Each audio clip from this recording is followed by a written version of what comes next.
The Friday evening sun cast long shadows across Fort Braxton's main canteen as the dinner rush reached its peak. 180 soldiers filled the space with the familiar symphony of military life, metal trays clattering boots, scraping concrete voices rising and falling in the easy rhythm of warriors at rest. The smell of institutional cooking mixed with floor wax and gun oil creating that distinctive scent that marked every military installation from Kandahar to Kansas. Near the serving counter, a small figure stood frozen like a deer caught in headlights. Lieutenant Evelyn Thorne looked impossibly out of place. At 5 feet 3 inches, she barely reached the shoulder height of most soldiers around her. Her blonde hair was pulled back in a messy bun, loose curls framing a face that belonged more in a college sorority than a combat zone. The oversized uniform jacket hung on her small frame, like a child playing dress-up in her father's closet. Her combat boots, clearly several sizes too large, made soft, shuffling sounds as she shifted her weight nervously from foot to foot. Her hands trembled as they clutched a paper napkin, white knuckles visible even from across the room. Those captivating blue eyes, almost unnaturally large in her delicate features, remained fixed on the floor. Her shoulders hunched forward in a posture that screamed vulnerability, defeat, overwhelming fear. Every person who looked at her saw the same thing, a confused civilian who had somehow wandered into the wrong world entirely. Staff Sergeant Garrett Wolfe saw her first. At 6'2" and built like the linebacker he'd been before choosing the Army over college football, Garrett commanded attention simply by existing. The scar that ran along his jawline, courtesy of a Taliban knife in Helmand Province, only added to his intimidating presence. His green camouflage uniform stretched tight across shoulders that suggested hours in the gym years of punishing physical training, a body built for dominance. He'd been leaning against the wall near the drink dispensers, surveying his domain with the casual arrogance of a predator secure in his territory. When his eyes landed on Evelyn, his lips curled into a smile that held no warmth whatsoever. "Who let this girl play dress-up in our house?" His voice carried across the canteen like a whip crack. Conversations died mid-sentence. Heads turned in unison following his gaze to the small woman near the serving counter. The transformation was instantaneous, from scattered groups of soldiers to a unified audience, all attention focused on a single target. Evelyn's shoulders hunched further. Her eyes remained locked on the floor. The trembling in her hands intensified. Garrett pushed off from the wall with the lazy confidence of someone who had never questioned his right to occupy space. His boots struck the concrete floor with deliberate heaviness as he approached. Each step was calculated theater designed to maximize the psychological impact of his physical presence. "I'm talking to you, Princess," he said, stopping directly in front of her. His shadow fell across her like a blanket. "You lost community theaters about 10 miles that way." Nervous laughter rippled through the watching crowd. Phones materialized in hand screens glowing as soldiers positioned themselves for optimal recording angles. This was entertainment. This was the kind of content that would light up social media, some clueless civilian getting humiliated on a military base. Gold. Lieutenant Rebecca Ashford materialized at Garrett's side like a shark sensing blood in the water.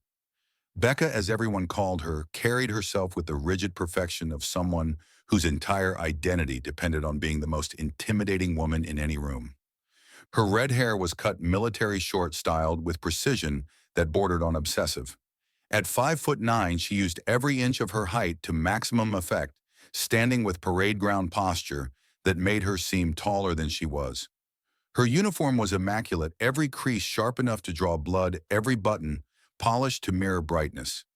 She'd built her reputation at Fort Braxton as untouchable, uncompromising, utterly ruthless. Female soldiers either worshipped her or feared her, usually both.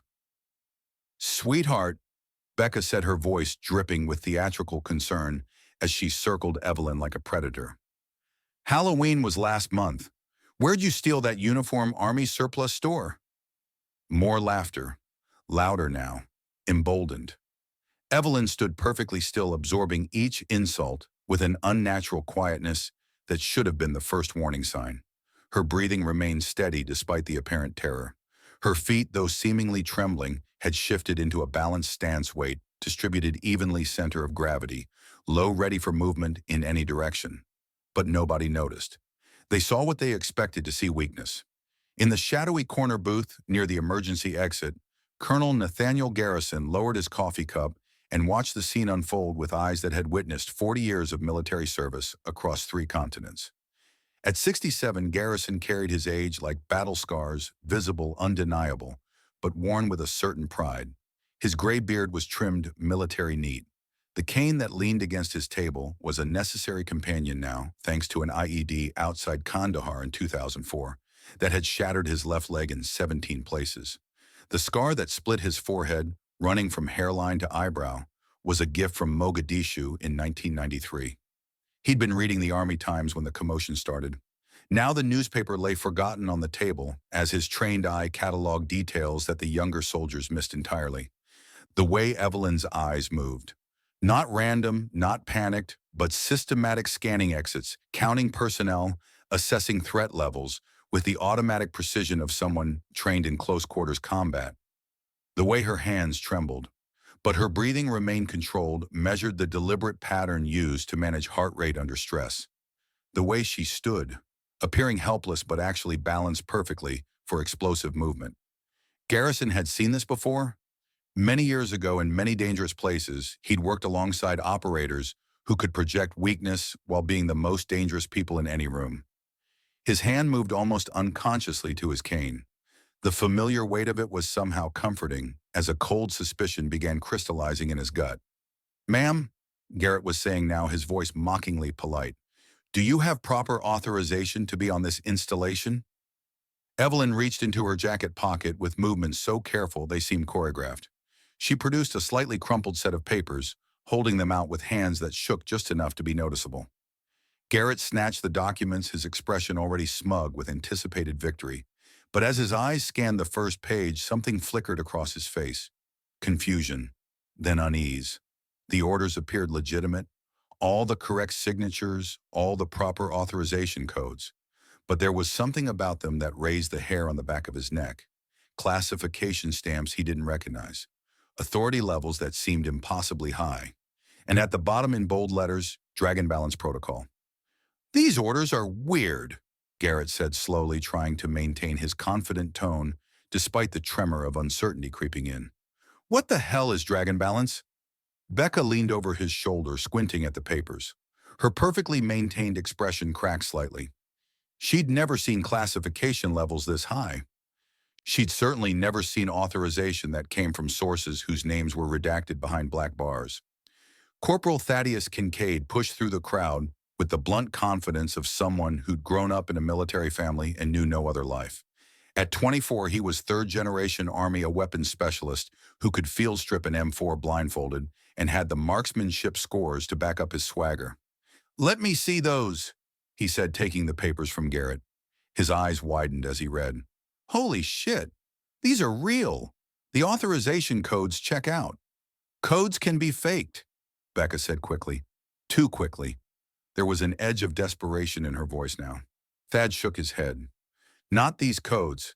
These are way above base commander level." Garrison rose from his corner booth.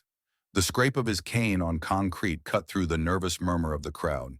He moved with the careful deliberation of someone whose body had been broken and rebuilt, but whose mind remained sharp as a combat knife.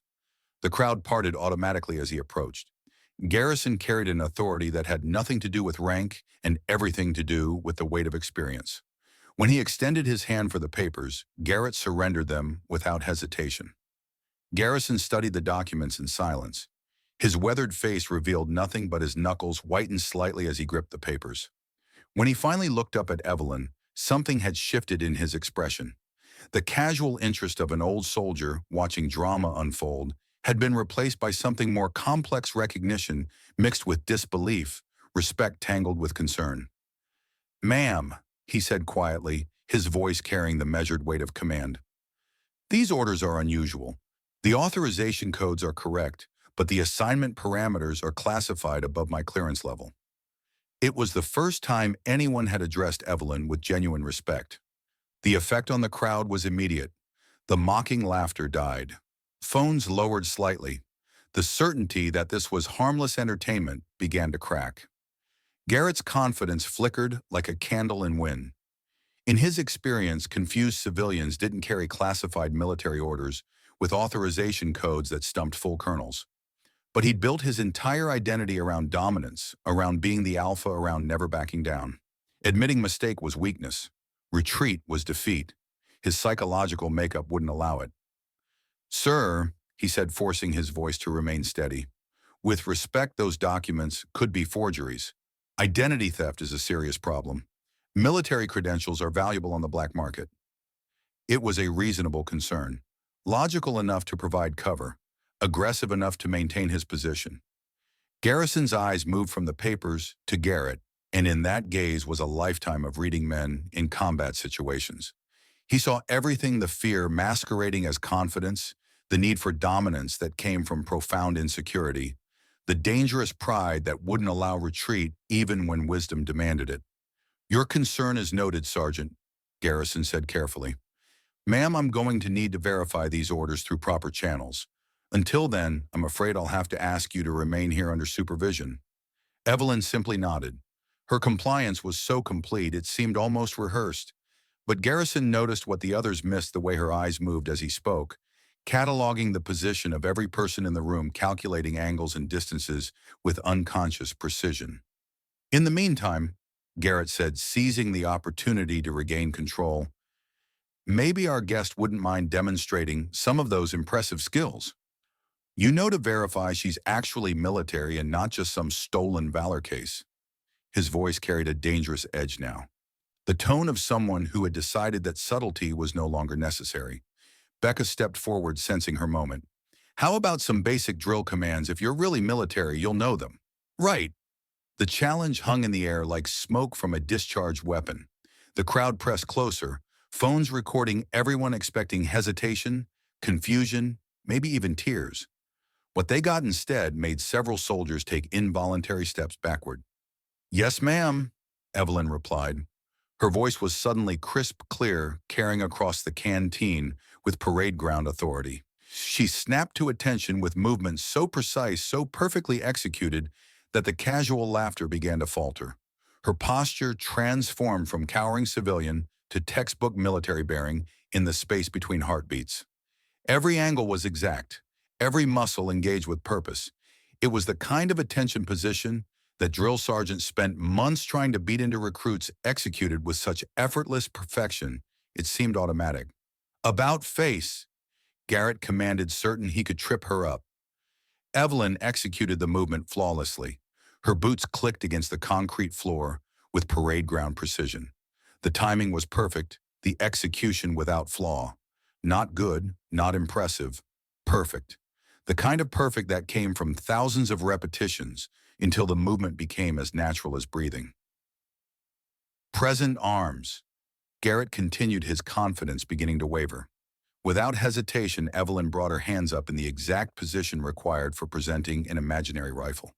Her form was so precise it could have been used as a training demonstration. The angle of her arms, the position of her hands, the set of her shoulders, every detail was textbook correct. The casual chatter in the canteen died completely. Soldiers who had been laughing minutes before now watched in growing unease. Something wasn't right about this supposedly helpless woman. Garrett sensed the shift in atmosphere and moved quickly to regain control. "Lucky guesses," he declared loudly, his voice carrying that forced casualness that fooled no one. "Anyone can memorize a few moves from YouTube videos. But let's see how you handle real equipment." He unholstered his sidearm with theatrical flair, a Beretta M9 standard military issue. He ejected the magazine with practiced efficiency, cleared the chamber to verify the weapon was empty, then extended it toward Evelyn with the kind of smile that anticipated humiliation. "Field strip and reassemble. 30 seconds." It was meant to be an impossible challenge. Military weapons were complex precision instruments that took months of training to handle competently. No civilian could possibly. Evelyn's hands moved like liquid lightning. The weapon came apart in her grasp with a series of soft clicks, mechanical whispers that spoke of absolute familiarity. Spring, barrel, slide, frame. Each component was removed with surgical precision and laid out in perfect order on the nearby table. Her movements were so fluid They seemed choreographed, each motion flowing into the next without pause or hesitation. The watching soldiers leaned forward despite themselves, caught between disbelief and growing unease. 15 seconds. That was all it took her to completely disassemble a service pistol that many of them still struggled with after months of training. The reassembly was even more impressive. Her fingers moved without conscious thought muscle memory, guiding each motion as the weapon reformed in her hands. Click, snap, slide. In 12 seconds, the pistol was whole again, the action smooth as silk as she tested the mechanism before safely returning it to Garrett. Total time 27 seconds. The silence that followed was deafening. Garrett stared at the weapon in his hands as if it might bite him. His confident smirk had been replaced by something approaching confusion. Becca's mouth had fallen open, her practiced superiority momentarily shattered. Thad was frantically trying to remember if he'd ever seen anyone, including instructors, handle a weapon with that level of effortless competence. Private First Class Wyatt Mercer felt something twist uncomfortably in his stomach as he watched the treatment Evelyn was receiving. At 19, Wyatt was still soft around the edges, despite 3 months of basic training. He'd enlisted straight out of high school in rural Montana, following in the footsteps of his grandfather who had served in Desert Storm and his great-grandfather who had fought in Korea. His family understood military service as a calling, not just a career. They taught him that respect was earned through character, not intimidation. Unlike the others, Wyatt saw clearly what was happening here. This wasn't about security or verification. This was bullying, pure and simple. The kind of toxic behavior his grandfather would have been disgusted by. "Maybe we should just leave her alone," Wyatt said quietly. His words carried in the sudden stillness of the canteen. Every head turned toward him, a skinny kid with barely 3 months of service, daring to challenge a sergeant with 8 years in combat deployments. Garrett's head snapped around like a striking snake. "What was that, Private?" "I said maybe we should leave her alone, Sergeant." Wyatt's voice was stronger now, despite the tremor of fear. "She's not bothering anyone. She's cooperated with everything you've asked." "Oh, look at that," Becca said, her smile turning predatory. "The newbie's got a crush on our little dress-up doll. How sweet." Her voice was poison wrapped in silk, designed to inflict maximum psychological damage. Several soldiers laughed, but the sound was forced, now uncomfortable. Garrett's expression darkened as he recognized a challenge to his authority. In his world, respect was a zero-sum game.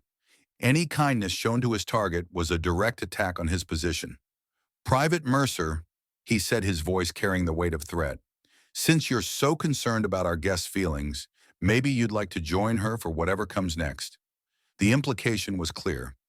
Stand down or suffer the consequences. Wyatt felt his resolve waver. He was 19 years old, barely out of basic, with no power and no protection.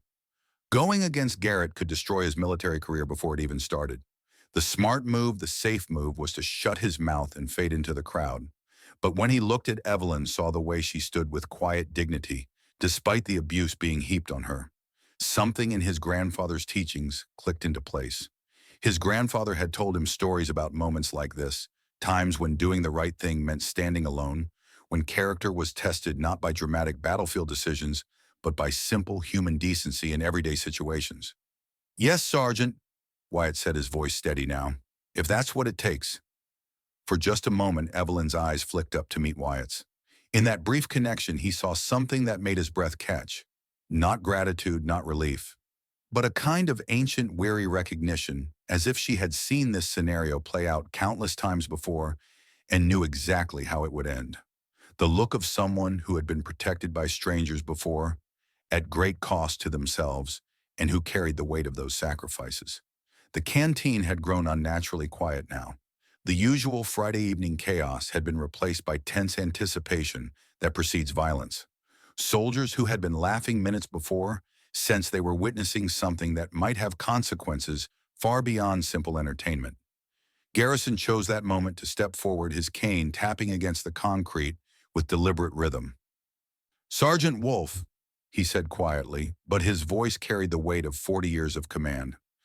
"I think we've established that this young woman has legitimate military training. Perhaps we should wait for verification of her orders before this goes any further."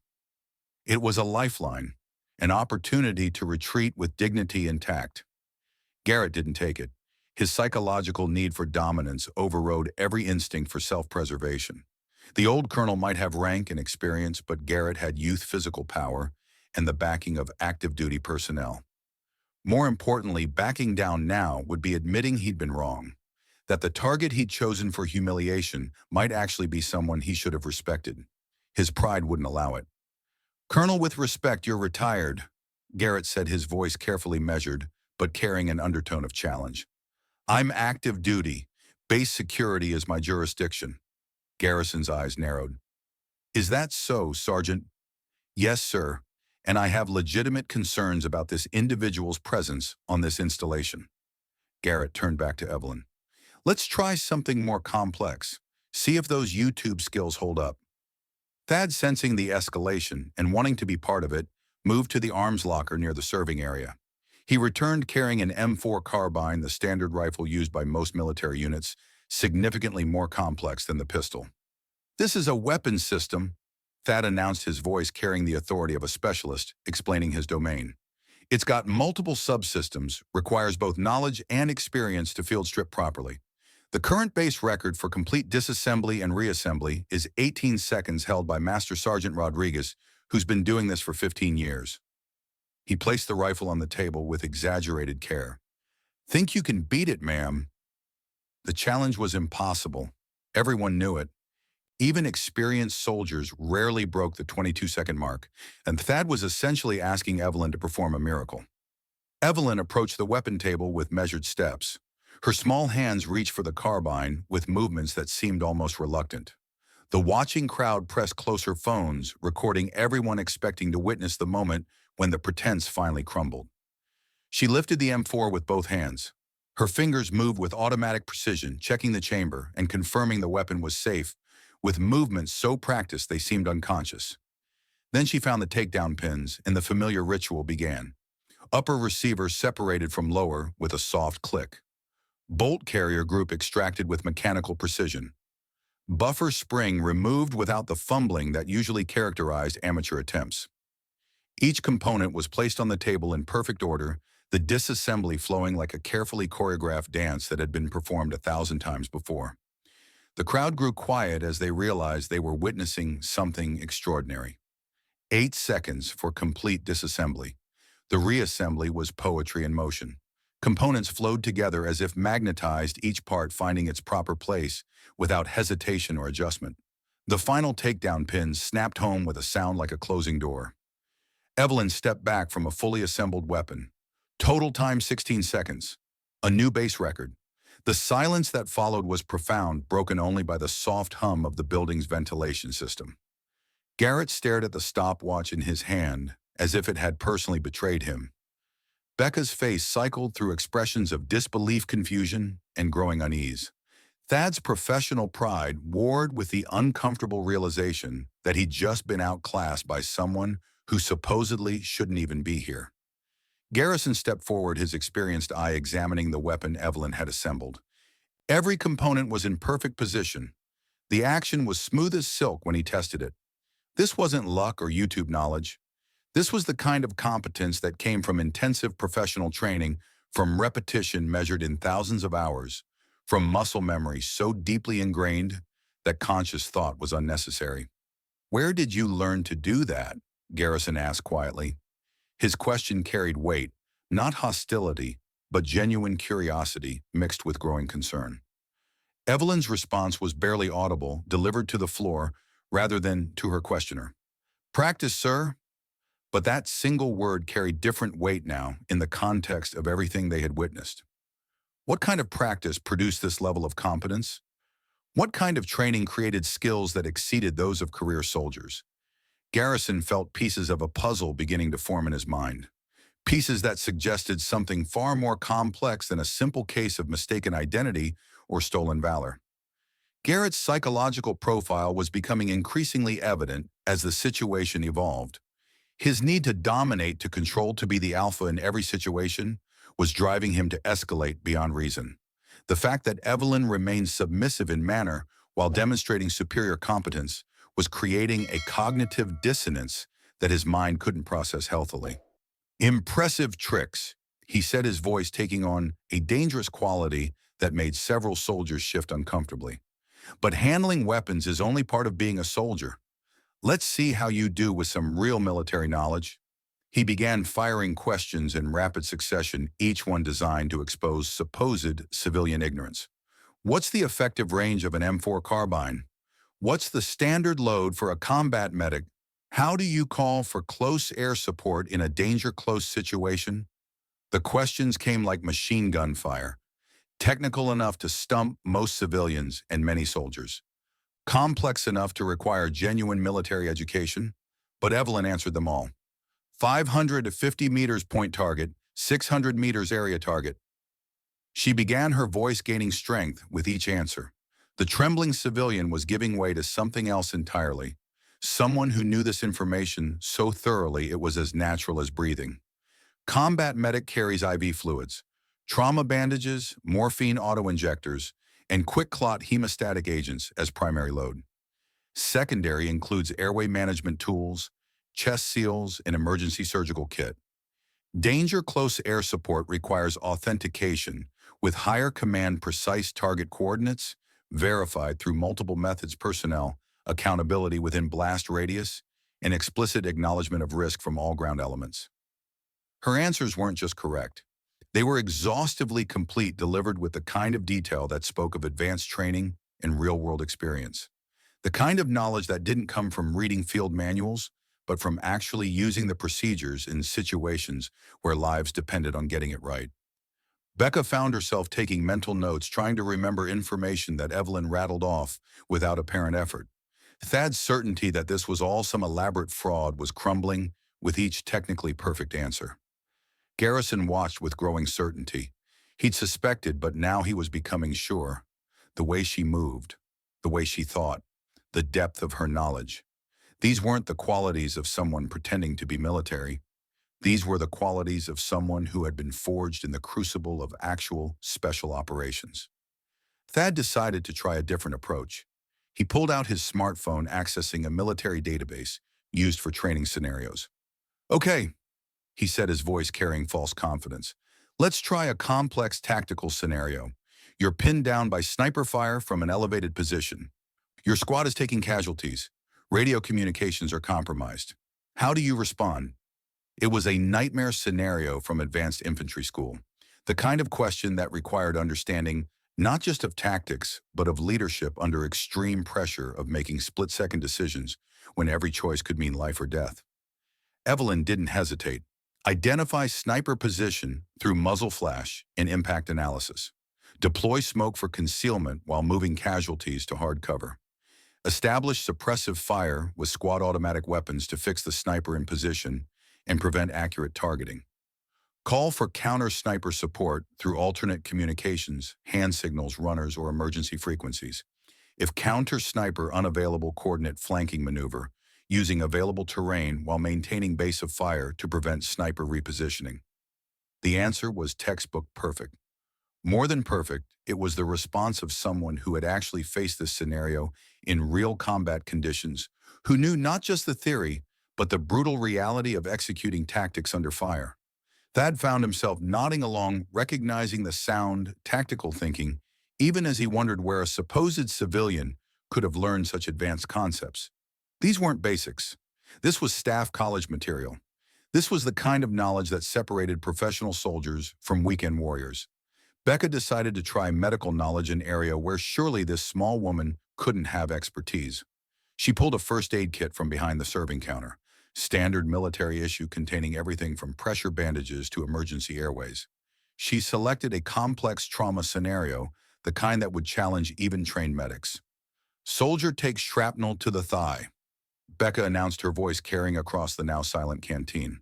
"Femoral artery severed. He's conscious but losing blood fast. You've got maybe 3 minutes before he bleeds out. What do you do?" It was brutal, realistic. The kind of scenario that required not just theoretical knowledge, but the calm precision that came from seeing real combat wounds, from having blood on your hands and lives in your balance. Becca expected hesitation, maybe even revulsion from someone who was supposedly a civilian. Instead, Evelyn moved with the fluid efficiency of a trauma surgeon. Her hands located pressure points, immediately applying direct pressure with exactly the right amount of force. Control bleeding with direct pressure proximal to the wound. She said, her voice steady and clinical. Apply tourniquet 2 inches above injury site. Tighten until distal pulse disappears. Treat for shock by elevating legs and maintaining body temperature. Establish IV access for fluid replacement. Prepare for emergency evacuation. Time to pulse stopped 45 seconds. Patient stabilized for transport. As she spoke, her hands demonstrated each procedure on an imaginary patient with movements so precise they seemed choreographed. But it was the casual competence that caught everyone's attention. The way she handled the medical equipment like it was an extension of her own body. The automatic muscle memory that spoke of extensive training under pressure. The performance was flawless, executed with a level of skill that would have impressed military medics with years of field experience. Becca stared at Evelyn, then at the first aid kit, then back at Evelyn. Her mind was struggling to process what she had just witnessed. This wasn't someone who had read about trauma care in a book. This was someone who had performed it multiple times, under conditions that most soldiers never experienced. Wyatt watched the proceedings with growing amazement and mounting concern. His initial sympathy for Evelyn was evolving into something approaching awe, mixed with the uncomfortable realization that he had no idea who this woman really was. The casual competence she displayed wasn't normal. It was the kind of skill set that belonged to elite operators, the kind of people whose very existence was classified, who operated in the shadows between official acknowledgement and plausible deniability. Garrison felt certainty crystallizing into cold knowledge. He'd worked with special operations personnel throughout his career. He recognized the signs, the specific way she moved, the depth of knowledge that extended across multiple specialties, the calm under pressure that came from facing actual combat situations where failure meant death. But he also recognized something else: the performance she was giving, the way she projected weakness while demonstrating strength. This wasn't someone who had accidentally ended up in over her head. This was someone who had walked into this situation deliberately knowing exactly what would happen, orchestrating events toward a specific goal. The question was, what goal? Garrett sensed the situation slipping away from him entirely. Every test he threw at Evelyn, she passed with flying colors. Every challenge designed to expose her as a fraud instead revealed depths of competence that seemed impossible for any civilian to possess. His carefully constructed narrative was crumbling in the face of evidence he couldn't explain or dismiss. But rather than accepting defeat, his psychological makeup demanded escalation. If he couldn't prove Evelyn was incompetent, he would prove she was dangerous. If he couldn't humiliate her through failure, he would humiliate her through exposure. Interesting skills for a civilian, he said, his voice taking on a harder edge that made several soldiers shift uncomfortably. Makes me wonder where someone picks up that kind of training. Special schools, private military contractors, or maybe somewhere even more unofficial. The implications were clear. Garrett was essentially accusing Evelyn of being some kind of covert operative, which seemed absurd given her appearance, but increasingly plausible given her demonstrated capabilities. Sergeant, Garrison warned, his voice carrying the weight of genuine authority now. You're heading into territory that requires more than speculation. But Garrett was beyond listening to warnings. His need to maintain dominance was overriding his better judgment. Sir, with respect, Garrett said, his tone formal but carrying an undertone of challenge. We have an unidentified individual with advanced combat training on our base carrying questionable orders and demonstrating skills that most of our own soldiers don't possess. At what point do we start asking harder questions? At what point does prudent security override social niceties? It was a reasonable concern delivered in an aggressive tone that made it feel like an attack. The kind of logic that provided just enough cover for actions motivated by wounded pride and psychological need for dominance. Evelyn stood quietly through the exchange. Her posture remained submissive, shoulders hunched, eyes downcast, but her demonstrated competence suggested she was anything but helpless. The contradiction was creating tension that filled the canteen like static electricity before a storm. Garrison made his decision. He pulled out his secure phone, the kind issued to senior officers with access to classified communications. His fingers moved across the screen with the deliberate precision of someone who had memorized procedures through decades of use. I'm contacting base security, he announced, and military intelligence. These orders require verification at a level beyond my authority.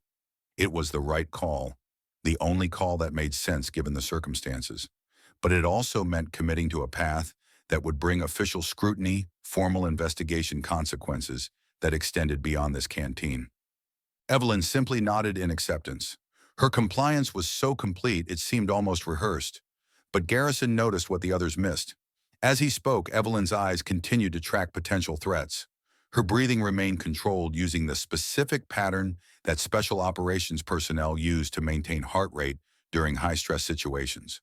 Her feet had shifted slightly, weight distributed in a way that would allow explosive movement in any direction. She wasn't afraid. She wasn't overwhelmed. She was tactically aware and prepared for multiple scenarios. Garrison had seen this before in the most dangerous people he'd ever worked with. The ability to project weakness while maintaining absolute combat readiness. The capacity to allow situations to develop according to plan, even when that plan involved personal discomfort or humiliation. It was the hallmark of deep cover operations, of missions that required operators to endure mistreatment, to absorb abuse, to wait for exactly the right moment to reveal their true nature. His call connected. This is Colonel Garrison. I need immediate verification of classified orders at Fort Braxton authorization level, Dragon Balance Protocol. There was a pause. Then a voice on the other end, sharp, suddenly alert, said something that made Garrison's expression shift. Understood, Garrison said quietly. Maintain current position. Do not escalate. Wait for confirmation. He ended the call and looked at Evelyn with new understanding, and something that might have been respect mixed with concern. Ma'am, he said carefully, I've been advised that your orders are being verified through specialized channels. It may take some time. In the meantime, I'm requesting that you remain here for your own safety. The phrasing was careful. Not you must remain here, as if she were a prisoner, but for your own safety, as if she might be the one in danger from external threats. Several soldiers caught the shift in Garrison's tone, the way he had moved from questioning authority to something that sounded almost like protection. But Garrett heard only what he wanted to hear, confirmation that Evelyn was under investigation, that his instincts had been correct, that he would ultimately be vindicated. In the meantime, Garrett said, seizing what he saw as opportunity, maybe our guest wouldn't mind a more thorough inspection. Standard security protocol. Strip search to ensure she's not carrying anything that might pose a threat to base security. The words dropped into the canteen like a grenade. The soldiers who had been laughing at harmless entertainment suddenly realized they were witnessing something darker. Several phones lowered. Faces that had shown cruel amusement now reflected discomfort, uncertainty. This had crossed a line. Garrison's voice cut through the shocked silence like a blade. Sergeant Wolf, you are way out of line. Am I, sir? Garrett replied, his voice respectful, but carrying unmistakable challenge. We have an unidentified individual with advanced combat training, questionable credentials demonstrating weapons proficiency that exceeds most soldiers on this base. At what point does prudent security require thorough verification? At what point do we prioritize base safety over someone's dignity? The logic was technically sound. That was what made it so dangerous. Garrett was wrapping personal cruelty in the language of professional duty, making humiliation sound like responsibility. Becca stepped forward, sensing an opportunity to support Garrett, while positioning herself as the voice of female solidarity. I could conduct the search, sir, she offered, her voice carrying false concern. Keep it professional. Make sure there are no irregularities. Woman to woman. The offer was made to sound reasonable, even considerate, but the malicious anticipation in Becca's eyes was unmistakable. She had been building toward this moment, the ultimate humiliation that would restore what she saw as the proper order of things. Wyatt felt something twist in his stomach as he realized where this was heading. Every instinct his grandfather had taught him was screaming that this was wrong. Not just inappropriate, but fundamentally evil, using power to abuse someone for no reason other than wounded pride and psychological satisfaction. Sir, Wyatt said, his voice carrying across the canteen. This isn't necessary. She's cooperated with everything we've asked. This is just... He didn't finish the sentence. Didn't need to. Everyone knew what this was. Private Mercer. Garrett said, his voice carrying warning. You seem to have strong opinions about how we should handle security procedures. Maybe you'd like to explain to the Colonel why you think protocol should be ignored for the sake of sparing someone's feelings. It was a direct challenge to Wyatt's military career, delivered with calculated precision. Fall in line or face consequences. Follow orders or be labeled as someone who put emotion over duty. Garrison felt the situation spiraling beyond his control. His command authority was being undermined by Garrett's aggressive interpretation of security protocols. The technical justifications were sound enough to provide cover, but the malicious intent was clear to anyone with eyes. I'll need to consult with base command before authorizing any, Garrison began. But Evelyn's voice cut through the tension with unexpected clarity. It's fine. 2 words, spoken with such calm acceptance that they seemed to echo in the sudden silence. Everyone in the canteen turned to look at her. If Sergeant Wolf believes a search is necessary for base security, Evelyn continued, her voice steady and clear. I'll comply. The words were spoken with such complete capitulation that they should have sounded like defeat. But there was something in her tone, something that only the most observant could detect, that suggested this surrender wasn't defeat at all. It was a choice. Garrett's face lit up with predatory satisfaction. He'd won. The target had broken. Everything that followed would be his victory, his vindication, his demonstration of dominance. But Garrison felt a chill run down his spine as he watched Evelyn's reaction. Her body language remained submissive, almost defeated. But her eyes... There was something in her eyes that suggested Garrett had just made the most catastrophic error in judgment of his military career. Garrison had seen that look before. In Mogadishu, in the moments before chaos erupted. In Kandahar, in the seconds before ambushes sprang. It was the look of someone who had been waiting for exactly this moment, who had orchestrated events to reach precisely this point, who was about to reveal that everything everyone thought they understood was wrong. Wait, Garrison said, his voice carrying sudden urgency. I don't think... No, sir, Evelyn interrupted gently, her hands moving to the buttons of her oversized uniform jacket. The sergeant is right. If there are questions about my authorization to be here, they should be resolved through proper procedures. Her fingers found the first button. Garrett's smile widened with anticipation. Becca stepped forward with the eager satisfaction of someone about to deliver a decisive blow. The watching crowd pressed closer, phones recording everyone anticipating the moment when the pretense would finally be stripped away. But Wyatt noticed something the others missed. As Evelyn's jacket began to come undone, her breathing had changed again. The rapid, shallow breaths of fear had been replaced by something else entirely, the measured, controlled breathing pattern used in combat situations to maintain heart rate and ensure optimal performance under stress. The breathing of someone preparing for action, not surrendering to humiliation. Evelyn's jacket fell away, leaving her standing in the fitted gray t-shirt that emphasized both her delicate build and the unexpected definition of someone in absolutely peak physical condition. The fabric clung to muscles that spoke of intensive training of a body honed for purposes that civilian life couldn't explain. Now the shirt, Garrett ordered, his voice thick with anticipation. Evelyn's hands moved to the hem of her gray t-shirt. Her movements were calm, deliberate, despite the hostile attention focused on her. Around the canteen, the usual Friday evening chaos had stopped, entirely replaced by tense anticipation. Garrison felt his unease crystallizing into genuine alarm. In 40 years of military service, he'd learned to trust his instincts about when violence was about to erupt, when situations were about to transform from controlled to catastrophic. Every instinct he possessed was screaming warnings now. Sergeant, Garrison said, his voice carrying new urgency, I'm ordering you to stand down. Right now. But Garrett was beyond listening to orders. His psychological need for dominance had overridden military discipline entirely. Sir, the search is already in progress, Garrett said. We need to see this through. Becca positioned herself for optimal viewing angle, her phone ready to capture what she assumed would be ultimate humiliation. Thad and the others pressed closer, their expressions mixing cruel anticipation with uncomfortable excitement of witnessing someone else's destruction. Only Wyatt seemed to recognize that something was terribly wrong. His grandfather's combat instincts, inherited through blood and training, were screaming warnings that he couldn't quite articulate.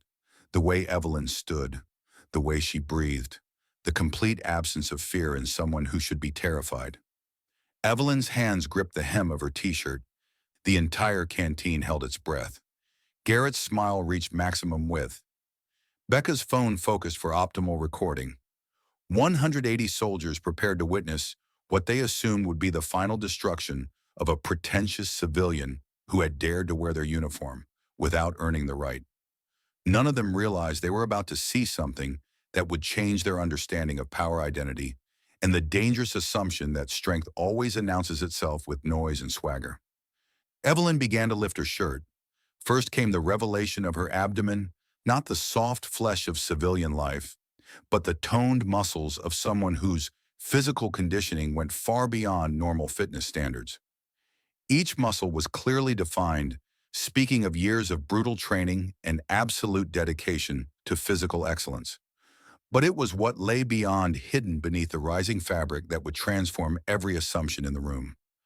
As the shirt rose higher, the first edge of something dark against her skin became visible.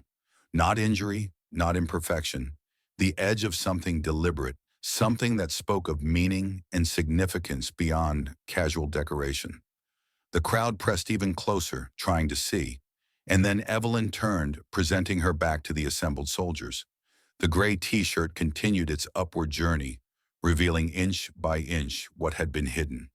When the fabric finally cleared her back completely, the canteen fell into a silence so profound it seemed to swallow all sound. Covering Evelyn's entire back from shoulder blade to shoulder blade, from the base of her neck to her lower spine, was a tattoo of such intricate detail and artistic mastery that it seemed almost alive in the fluorescent lighting. Two massive dragons, one midnight, black, one gleaming bone white, intertwined in perfect yin-yang symmetry. Each scale was individually detailed with such precision they seemed real.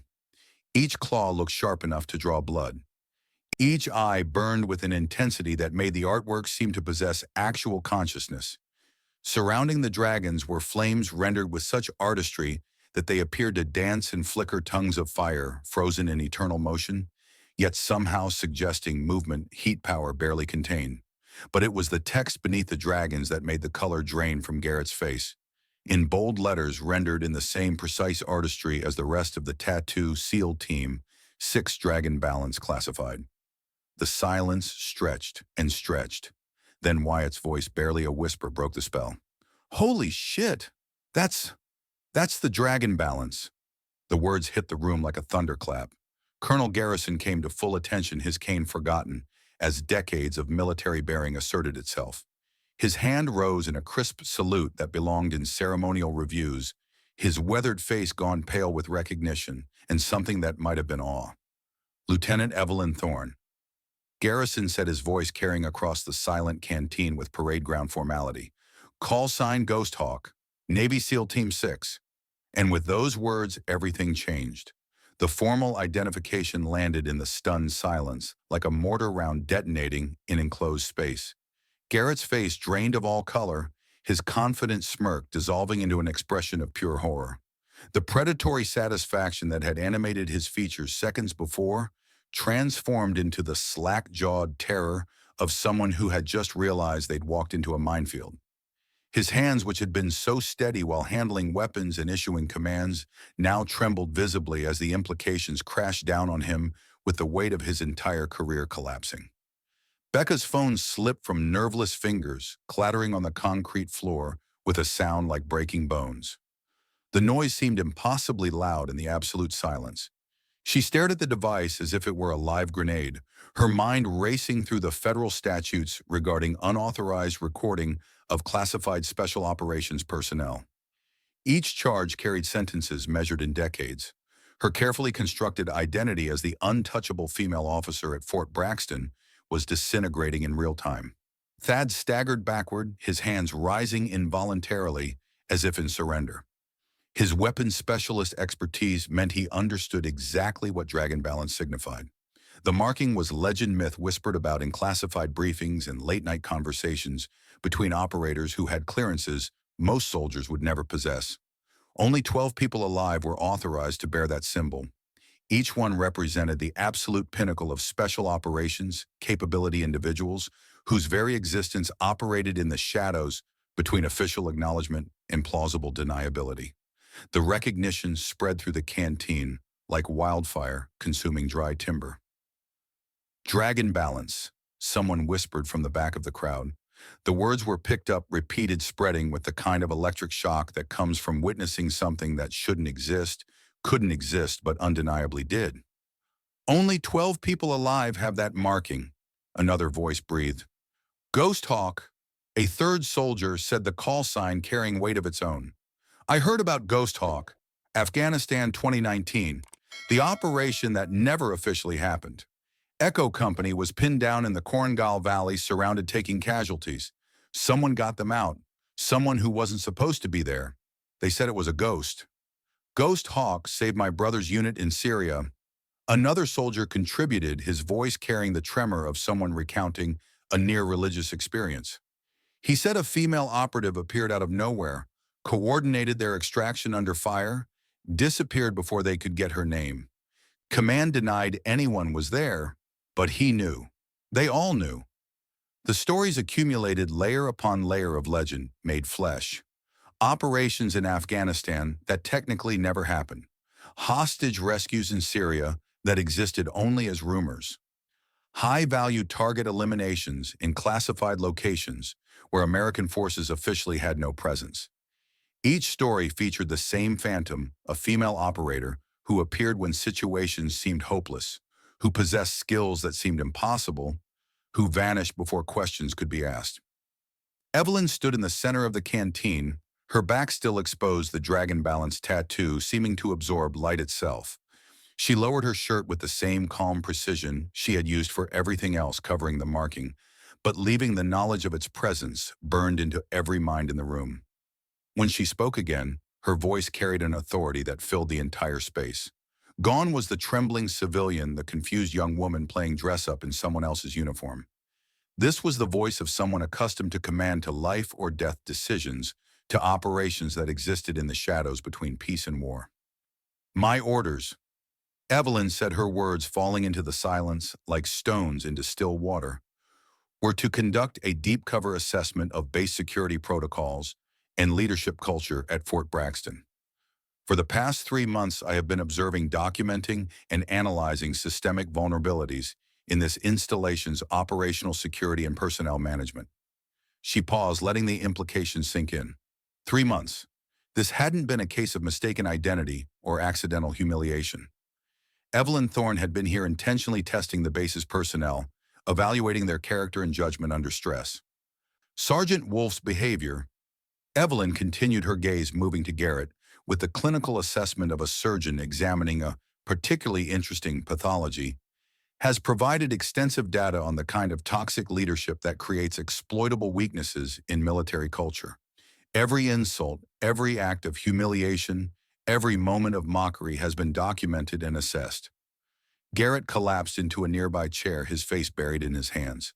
The career he had built, the reputation he had cultivated, the future he had planned, all of it was gone, destroyed by his own arrogance and cruelty. The realization was crushing him in real time, visible in the way his shoulders shook, the way his breath came in ragged gasps.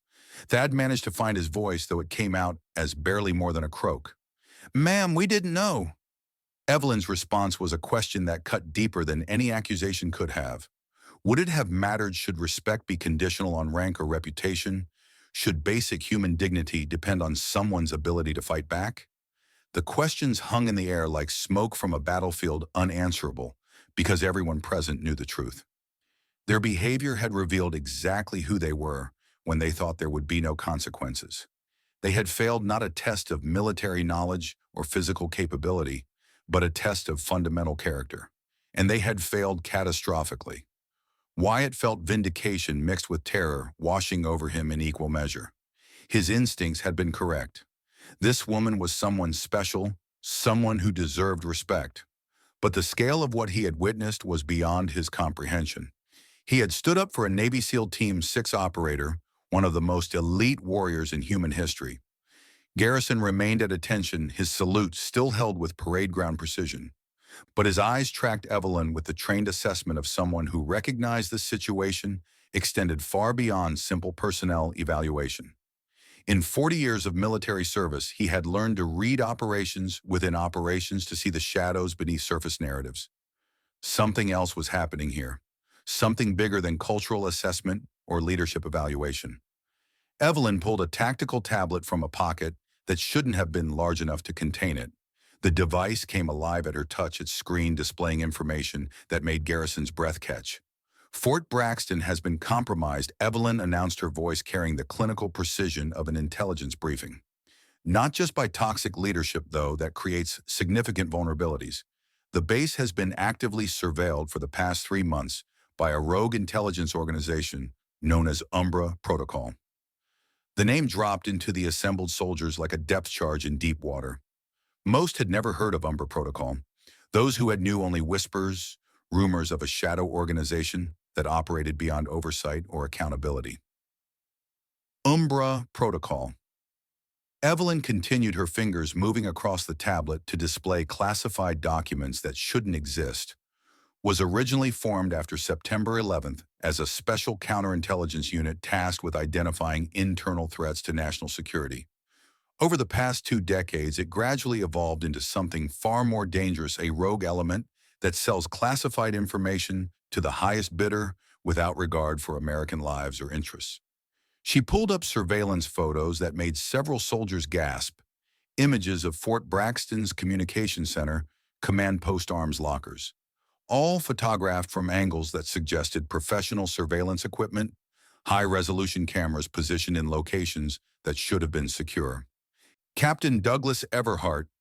Evelyn said, the name hitting Garrison like a physical blow. Your intelligence liaison for the past 18 months is Umbra Protocol's lead operative at this installation. He has been running a comprehensive surveillance operation, documenting security protocols, identifying personnel with exploitable psychological vulnerabilities, gathering intelligence that could be sold to hostile foreign powers. Garrison felt his world tilting. Everhart, the quiet, competent intelligence officer who had integrated seamlessly into Fort Braxton's operations. The professional who had earned trust through consistent reliability. A traitor, a mole, operating under everyone's noses for 18 months.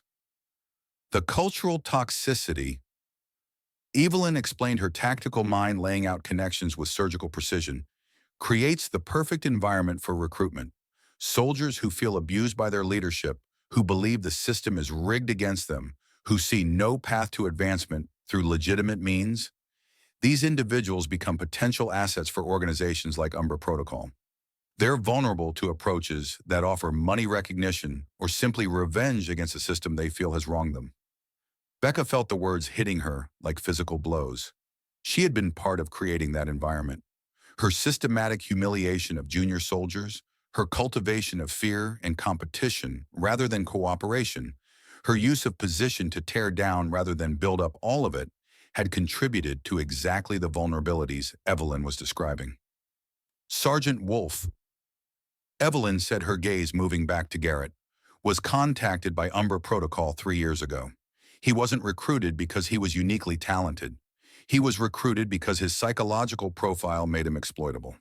His need for dominance, his fear of inadequacy, his definition of strength through control of others. These traits made him the perfect asset for an organization that understands how to weaponize human weakness. Garrett's head snapped up, eyes wide with shock that quickly transformed into sick recognition. 3 years ago, the email that had seemed too good to be true, the offer of money for simple information, nothing classified, nothing that seemed important. Just observations about base operations, personnel movements, security protocols. He had told himself it wasn't really betrayal, that the information was harmless, that the extra money was compensation for a military that didn't appreciate his true worth. The rationalization had been so easy. The descent into treason so gradual he hadn't recognized it until this moment. Your role, Evelyn continued, her voice never rising, but carrying the weight of absolute judgment, was to identify and humiliate me, to create a situation where I would be forced to reveal my identity in a public setting that could be documented. Umbra Protocol wanted confirmation that Dragon Balance operatives were conducting assessments. They wanted to identify us, track us, ultimately eliminate us, because we represent the primary threat to their operations. The pieces clicked together for Garrett with the sickening clarity of someone watching their own execution in slow motion. Every interaction with Evelyn had been orchestrated, not by him, but through him. He had been a puppet manipulated by handlers who understood exactly how his psychological weaknesses could be exploited to serve their purposes. He had betrayed his country, destroyed his career, and compromised base security, all because his ego wouldn't allow him to see how thoroughly he was being used. Evelyn's tablet chimed with an alert that made her expression shift subtly. Something in her posture changed a tension that only the most observant could detect. Garrison recognized it immediately, the shift from briefing mode to tactical awareness, the subtle preparation for threat response. And right now, Evelyn said, her voice carrying new intensity, Captain Everhart is activating Umbra Protocol's extraction procedures. We have approximately 12 minutes before they attempt to destroy all evidence of their surveillance operation and eliminate everyone in this canteen who could testify to their activities. The words hung in the air for a heartbeat of absolute stillness. Then the lights died. Complete darkness swallowed the canteen. The sudden absence of light was so total that soldiers accustomed to combat situations felt disorientation wash over them. In that first second of blindness, panic began to rise like floodwater. Evelyn's voice cut through the darkness with absolute authority. Everyone freeze. Do not move. Do not speak. Do not activate any electronic devices. Her command was delivered with such confidence that even Garrett, lost in his psychological collapse, froze in place. The voice carried the kind of authority that came from leading people in situations where disobedience meant death. In the darkness, Evelyn moved. Garrison, his eyes already adjusting to the emergency lighting that was beginning to glow along the baseboards, tried to track her movement. But she seemed to flow through shadow like liquid, her position shifting so silently that even someone standing nearby couldn't determine where she had gone.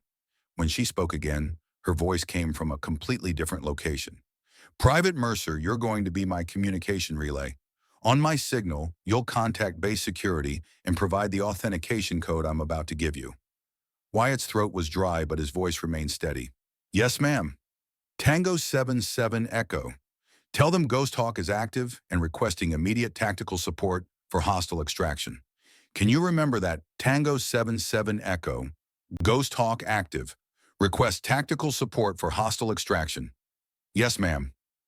The authentication code meant nothing to Wyatt, but he committed it to memory with the kind of focus that combat situations demanded. Evelyn's tablet glowed softly as she accessed systems that didn't appear on any organizational chart. The screen showed heat signatures moving around the base perimeter in tactical formations that spoke of professional military training. Garrison moved closer, his cane tapping softly against concrete. His eyes, trained by decades of combat experience, read the tactical display with growing alarm. How many? He whispered. 12 confirmed? Evelyn replied, her voice pitched for his ears alone. Possibly more in reserve positions. They're moving to secure the communication center and command post first. Standard siege protocol: isolate, then eliminate. A single gunshot cracked through the darkness. The bullet slammed into the wall 6 inches from Evelyn's head, concrete exploding in a spray of dust and fragments. The assembled soldiers hit the floor on pure instinct, years of training overriding the paralysis of fear. Contact. Garrison's voice cut through the chaos with command authority that came from decades of combat. Everyone down, stay low. Evelyn moved like smoke, her position shifting so rapidly that even muzzle flash couldn't track her. Her voice came from 3 different locations in rapid succession, creating the auditory illusion of multiple defenders. Wyatt, communications now. Garrison, northwest corner, hostile spotter with night vision.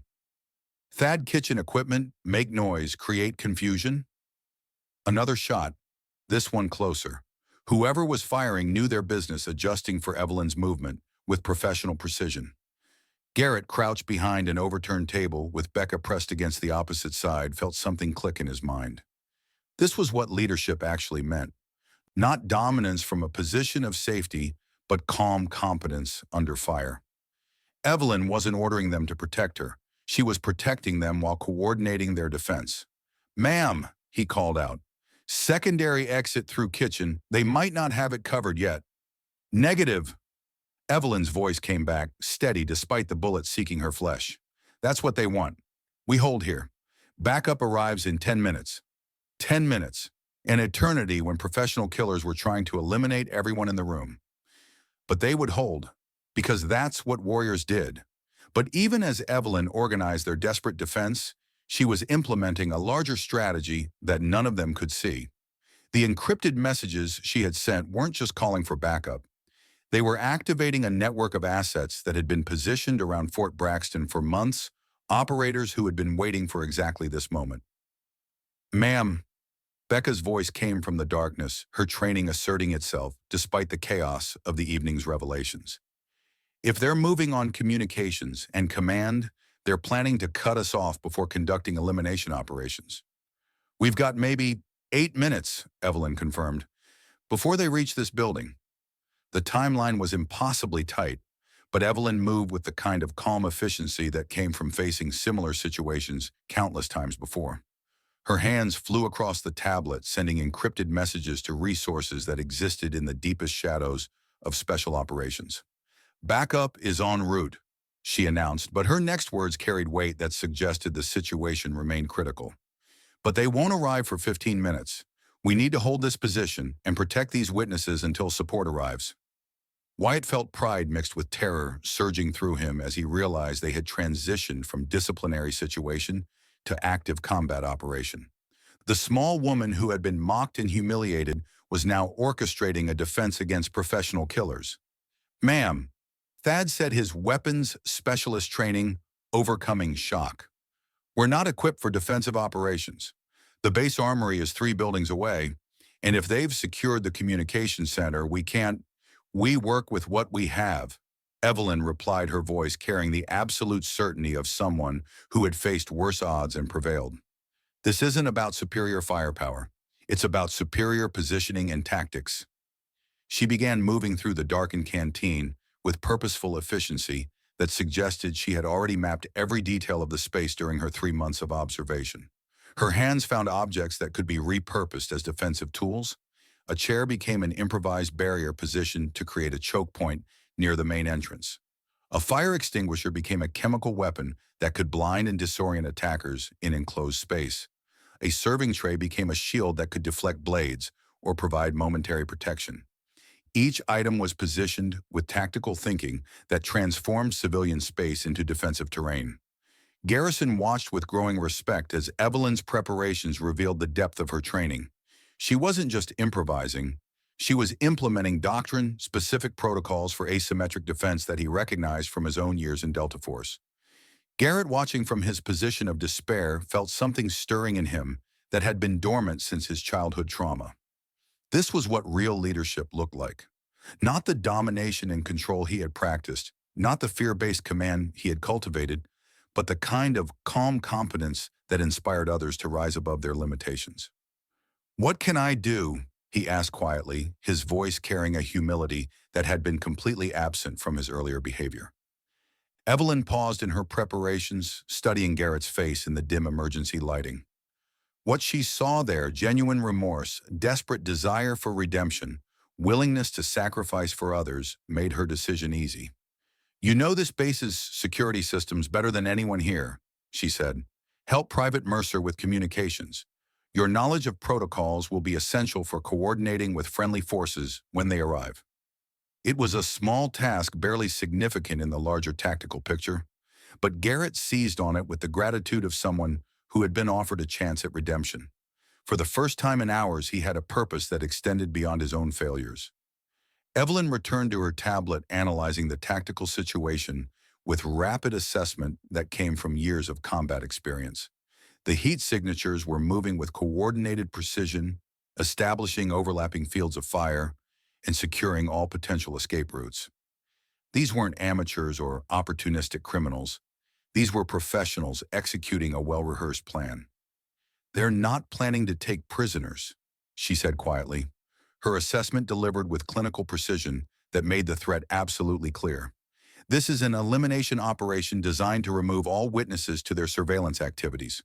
Umbra Protocol has concluded that exposure is inevitable, so they're implementing scorched earth protocols, destroy all evidence, eliminate all potential testimony, disappear before official response can coordinate." Garrison felt protective instincts surging as he looked around at the soldiers under his nominal command. These weren't elite operators or special forces personnel.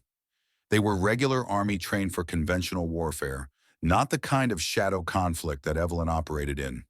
"Ma'am, with respect," he said carefully, "most of these soldiers aren't prepared for this level of combat. Then we give them what the enemy isn't expecting," Evelyn replied, her tactical mind already several steps ahead. "Umbra Protocol is prepared for military resistance, for conventional tactics, for predictable responses. They're not prepared for creative, asymmetric warfare." She began distributing tasks with surgical efficiency that made it clear she had done this before. Many times. In places that officially didn't exist during operations that would never appear in any after-action report. "Lieutenant Ashford," Evelyn said, using Becca's rank with the kind of professional courtesy that somehow made her earlier humiliation even more shameful by contrast. "Establish a secondary communication post using emergency protocols. If primary communications are compromised, you'll be our lifeline to command." Becca nodded, her training taking over, despite the emotional chaos. "Yes, ma'am." "Corporal Kincaid," Evelyn continued, turning to Thad. "Kitchen equipment can be weaponized. I need improvised defensive tools, anything that can be used to create obstacles, inflict damage, or provide momentary advantage in close-quarters combat." Thad's weapons specialist mind immediately began cataloging possibilities. "Kitchen knives, hot cooking oil metal, serving implements. I can work with that." "Private Mercer will coordinate communications, while Sergeant Wolf provides intelligence on facility layout and defensive positions." She turned to Garrison last, her voice carrying a note of respect that acknowledged his experience. "Colonel, I need you to position our defenders. Use your Delta training to maximize the defensive advantage of this terrain." Garrison felt decades of combat experience clicking into gear. Despite his age and his damaged leg, his tactical mind remained sharp. Overlapping fields of fire, multiple fallback positions, concentrated force at choke points. "I can do that." Captain Douglas Everhart raced through the darkness toward an extraction point that no longer existed. His professional calm had been shattered by the sudden realization that 3 months of careful surveillance had been compromised. The secure message he'd received from his Umbra Protocol handlers had been clear and terrifying: abort mission, eliminate witnesses, exfiltrate immediately. His phone buzzed with an incoming message that stopped him in his tracks. The sender identification wasn't one of his Umbra contacts. It was a number he didn't recognize, using encryption protocols that suggested capabilities far beyond what his organization possessed. The message was brief but made his blood turn to ice. "All exits compromised. Friendly forces have you surrounded.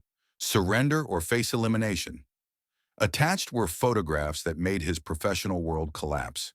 Images of Umbra Protocol operatives in custody, surveillance posts being dismantled, communication networks being shut down by teams whose tactical efficiency suggested special operations forces of the highest caliber.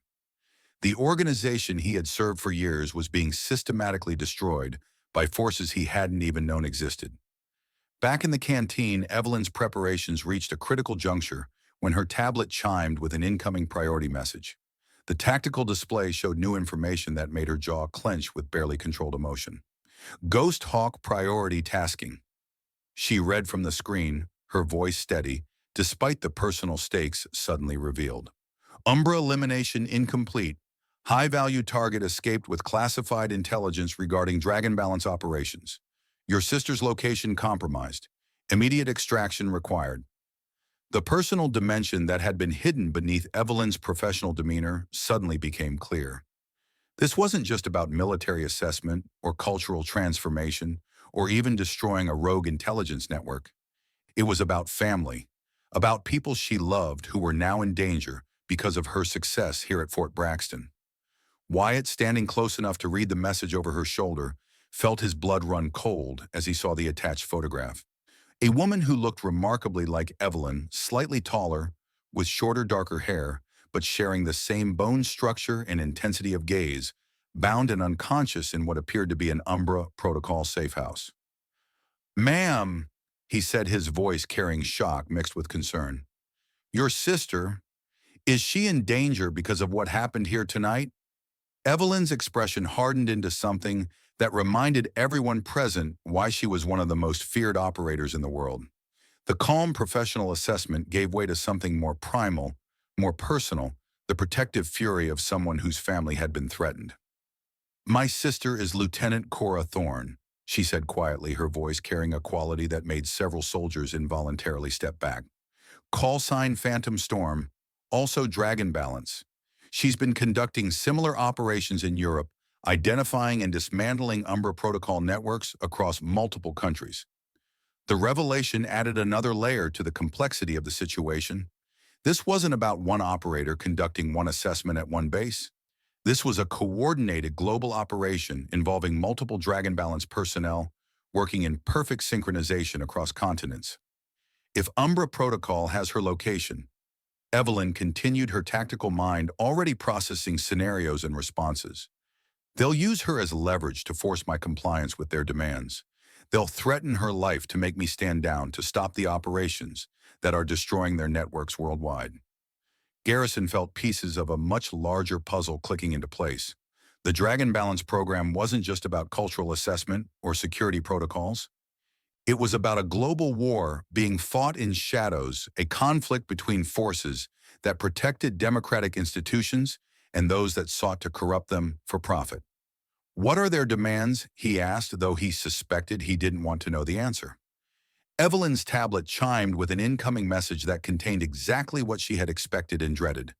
A new photograph of Cora, more detailed this time, showing her unconscious in what was clearly an Umbra safe house. The accompanying text made Evelyn's jaw clench with barely controlled rage. "Surrender yourself to our custody within 72 hours, or watch your sister die slowly. Come alone or she dies immediately. Any attempt to track or rescue her will result in immediate execution." The message was designed to exploit the one weakness that even elite operators possess: their love for family, their willingness to sacrifice themselves for those they cared about. It was psychological warfare at its most fundamental level, using emotional bonds to override tactical judgment. But Garrett, reading the message with growing understanding of the stakes involved, surprised everyone by speaking up. "Ma'am, with respect," he said carefully, his voice carrying new authority born from hard-won self-awareness. "That's exactly what they expect you to do. They're counting on your emotional response overriding your tactical judgment." Evelyn turned to look at Garrett with something approaching respect.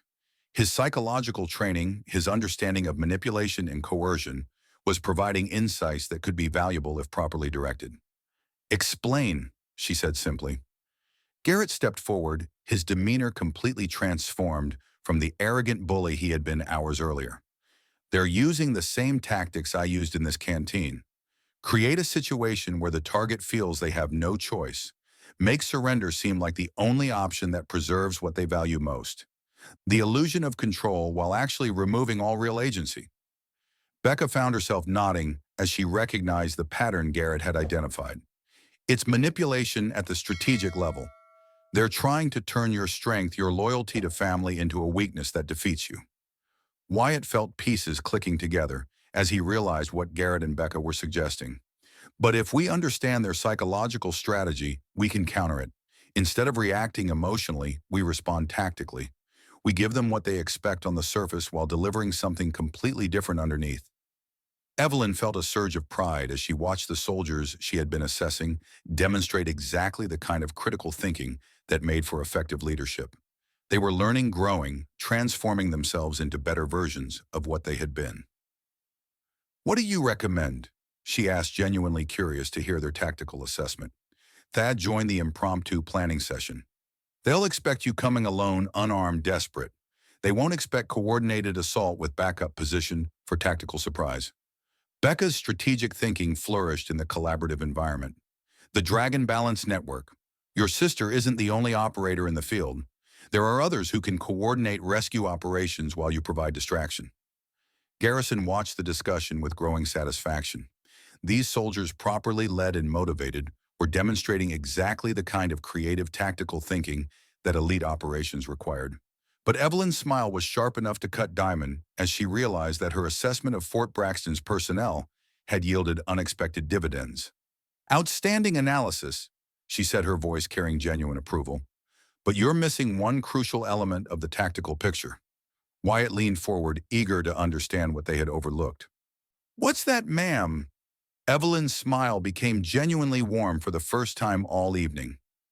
My sister doesn't need rescuing, she said quietly, her words dropping into the assembled group like a stone into still water. She needs backup for the counter-operation she's already conducting. The revelation recontextualized everything they thought they understood about the situation. Cora Thorne wasn't a helpless victim awaiting rescue. She was an elite operator conducting her own mission, using Umbra Protocol's arrogance against them. How long have you two been planning this? Garrison asked, his decades of experience allowing him to appreciate the level of coordination required. 3 years, Evelyn replied, her voice carrying the weight of that extended commitment. Ever since Umbra Protocol made the mistake of targeting Dragon Balance operatives for elimination, they thought they were hunting us. We've been hunting them. As if summoned by her words, Evelyn's encrypted communication device chimed with an incoming priority message from halfway around the world. The text was brief but decisive. Package delivered, network terminated, coming home. Love you, sis. The message was accompanied by photographic evidence that made even the tactical team operators look impressed. Images of Umbra Protocol's European leadership in custody, financial networks frozen, communication systems dismantled, safe houses compromised. The organization that had threatened global security had been systematically destroyed by 2 women working in perfect coordination across continents. Wyatt felt a chill run down his spine. Ma'am, this wasn't just about assessing Fort Braxton. This was about using Fort Braxton as bait. Correct, Evelyn confirmed. Umbra Protocol's obsession with eliminating Dragon Balance operatives made them predictable. My presence here, apparently alone and exposed, was irresistible bait. Evelyn's preparations were reaching completion when her tablet chimed with an incoming priority message. The tactical display showed new signatures approaching the base, not the professional killers of Umbra Protocol, but something else entirely. Backup has arrived early. She announced, relief evident in her voice for the first time all evening. But when the emergency lighting suddenly blazed to full intensity and the main doors burst open, what entered wasn't a standard military response team. Figures in full tactical gear moved with the fluid precision of elite operators, their movements coordinated to the point of seeming choreographed. Each wore equipment that suggested capabilities far beyond conventional forces. The lead figure's voice carried absolute authority. Ghost Hawk status report. Area secure. Evelyn replied, her response delivered in crisp military terminology. Casualties nil. Witnesses protected. Umbra Protocol assets in custody. The team leader reported with satisfaction. Surveillance network dismantled. Communication intercepts secured. Elimination teams neutralized. The efficiency of the operation was staggering. In less than an hour, an international intelligence network had been identified, infiltrated, and destroyed by forces that operated so far beyond official acknowledgement that their very existence was deniable. Garrett listened to the operational briefing with growing understanding that finally grasped the full scope of what he had stumbled into. This wasn't just about military assessment or cultural transformation. This was about protecting the nation from threats that conventional forces couldn't even identify. Ma'am, he said quietly, approaching Evelyn with the kind of respect he should have shown from the beginning. I understand now why my behavior was so dangerous. It wasn't just about personal cruelty. It was about creating vulnerabilities that enemies could exploit. Evelyn studied Garrett's face, seeing genuine understanding replacing the arrogance and insecurity that had driven his earlier actions. Exactly, Sergeant, she said, her voice carrying the weight of someone who had seen these patterns play out across multiple continents. A military that tolerates abuse, that allows toxic leadership to flourish, becomes weak from within. That weakness can be exploited by adversaries who understand that the greatest victories are won without firing a shot.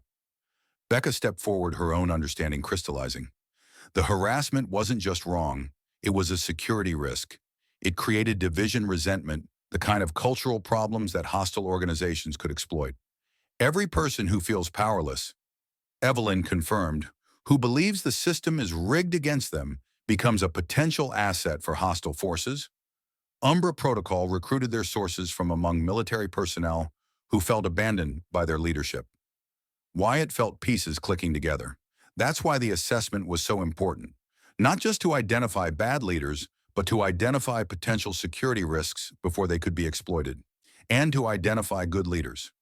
People who will stand up for what's right even when it costs them, Evelyn added, her gaze moving to Wyatt with approval. Who understand that true strength comes from service rather than domination. Garrison felt profound respect for the sophistication of the operation. This wasn't just tactical excellence. This was strategic thinking at the highest level. The tactical team leader approached Evelyn. Ma'am, extraction protocols complete. All Umbra Protocol assets at Fort Braxton secured. Ready to proceed to Phase 3. Evelyn nodded, her posture shifting as she assumed formal command. Excellent work. Begin evidence processing. I want full intelligence assessment within 48 hours. The operator saluted and moved away. Around the canteen, the assembled soldiers watched the transition with growing understanding that they were witnessing something that existed far beyond their normal experience of military life. Garrison approached Evelyn. Phase 3, he said quietly. Transformation. Evelyn replied, her voice carrying the weight of someone who had been planning this moment for months. The assessment phase is complete. The neutralization phase is nearly finished. Now we begin implementing the systemic changes necessary to prevent this from happening again. She pulled a secure tablet from her equipment, activating protocols that existed at classification levels Garrison had never even heard of, despite his decades of service and high-level clearances. The screen displayed organizational charts, training protocols, cultural transformation guidelines that represented years of planning and preparation. Colonel Garrison, Evelyn said formally, her voice carrying the authority of someone delivering orders that came from the highest levels of military command. Effective immediately, you are tasked with implementing Ghost Dragon security protocols throughout Fort Braxton. You'll receive comprehensive briefing materials within the next 24 hours. These protocols represent a fundamental reimagining of military culture, leadership development, and security practices. Garrison straightened, automatically recognizing both the honor and the responsibility being placed on his shoulders. At 67, with a damaged leg and a body that bore the scars of 4 decades of service, he was being given the opportunity to shape the future of American military culture. Yes, ma'am, he said, his voice steady despite the magnitude of the task. What should I prioritize? Cultural transformation, Evelyn said without hesitation. Security vulnerabilities can be patched with technology and new procedures. Equipment can be upgraded, protocols can be revised, technical capabilities can be enhanced. But the human factor is always the most critical and the most difficult to address. Technology fails, procedures or circumvented equipment breaks. But strong culture based on mutual respect and shared values creates resilience that extends across all other domains. Her gaze moved to Garrett, who stood nearby with the subdued posture of someone awaiting judgment. The man who had been a toxic presence at Fort Braxton for years now represented both a cautionary tale and a potential opportunity for redemption. Sergeant Wolfe, Evelyn said, her voice carrying formal authority that belonged to official proceedings. Front and center. Garrett moved forward with military precision, coming to attention before Evelyn. His face was carefully neutral, but the tension in his jaw revealed the storm of emotions beneath. Pride, shame, fear, desperate hope, all warring for dominance as he awaited judgment that would determine his future. Staff Sergeant Garrett Wolfe. Evelyn began, her voice carrying the formal weight of official judgment that would be recorded and processed through military justice channels. Your behavior during this assessment has demonstrated significant leadership failures, exploitable psychological vulnerabilities, and judgment deficiencies that created security risks extending far beyond your immediate command. Your collaboration with Umbra Protocol even unknowingly constituted material support to a hostile intelligence organization. Garrett remained at attention, his gaze fixed on a point above Evelyn's head, as military protocol demanded. But Wyatt, watching carefully from nearby, saw the slight tremor in Garrett's hands, the only visible sign of the emotional turmoil beneath his disciplined exterior. Under normal circumstances, Evelyn continued, her words falling like hammer blows. These failures would result in immediate court-martial dishonorable discharge and federal prosecution for collaboration with hostile intelligence services. The evidence against you is overwhelming. Your career would end in prison, your reputation destroyed, your future eliminated. Becca felt her stomach twist as she listened, knowing that similar judgment awaited her. The systematic cruelty she had practiced, the competitive hierarchy she had cultivated, the use of her position to humiliate rather than elevate, all of it had contributed to the security vulnerabilities Evelyn described.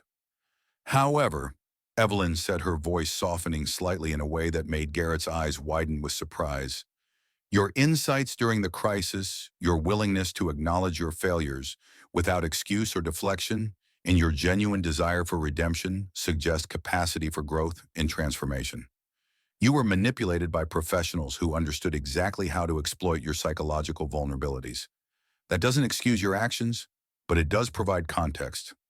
Garrison watched the proceedings with growing respect for Evelyn's judgment. She wasn't simply punishing or forgiving. She was making tactical assessments about which personnel could be salvaged, which could be reformed, which represented genuine security risks that required permanent removal. Therefore, Evelyn pronounced, her voice carrying the weight of decision, you are hereby reduced in rank to private first class, effective immediately. You will report to Fort Benning, Georgia in 72 hours for intensive 6-month program focusing on psychological operations, ethical leadership, trauma response, and defense against manipulation. This program will be brutal, demanding, and designed to break down the psychological patterns that made you vulnerable to exploitation. It was harsh but offered a path forward, a chance to rebuild from the ground up, to confront the childhood trauma and insecurity that had driven his need for dominance, to transform himself into someone worthy of the uniform he wore. Garrison stepped forward, his cane tapping against concrete. I'll personally oversee his training, Lieutenant. He'll learn the difference between dominance and leadership, between fear and respect, between control and genuine strength. Garrett's response came immediately, his voice thick with emotion but steady with determination. Thank you, ma'am. Thank you, sir. I won't waste this opportunity. I'll prove that I can be better than I was. Evelyn studied his face with penetrating intensity, looking beyond his words to the truth beneath. Whatever she saw there seemed to satisfy her, because she nodded once with finality. See that you don't, Private Wolf, because I'll be watching. Dragon Balance doesn't give third chances. She turned to Becca, whose face had gone pale with anticipation of her own judgment.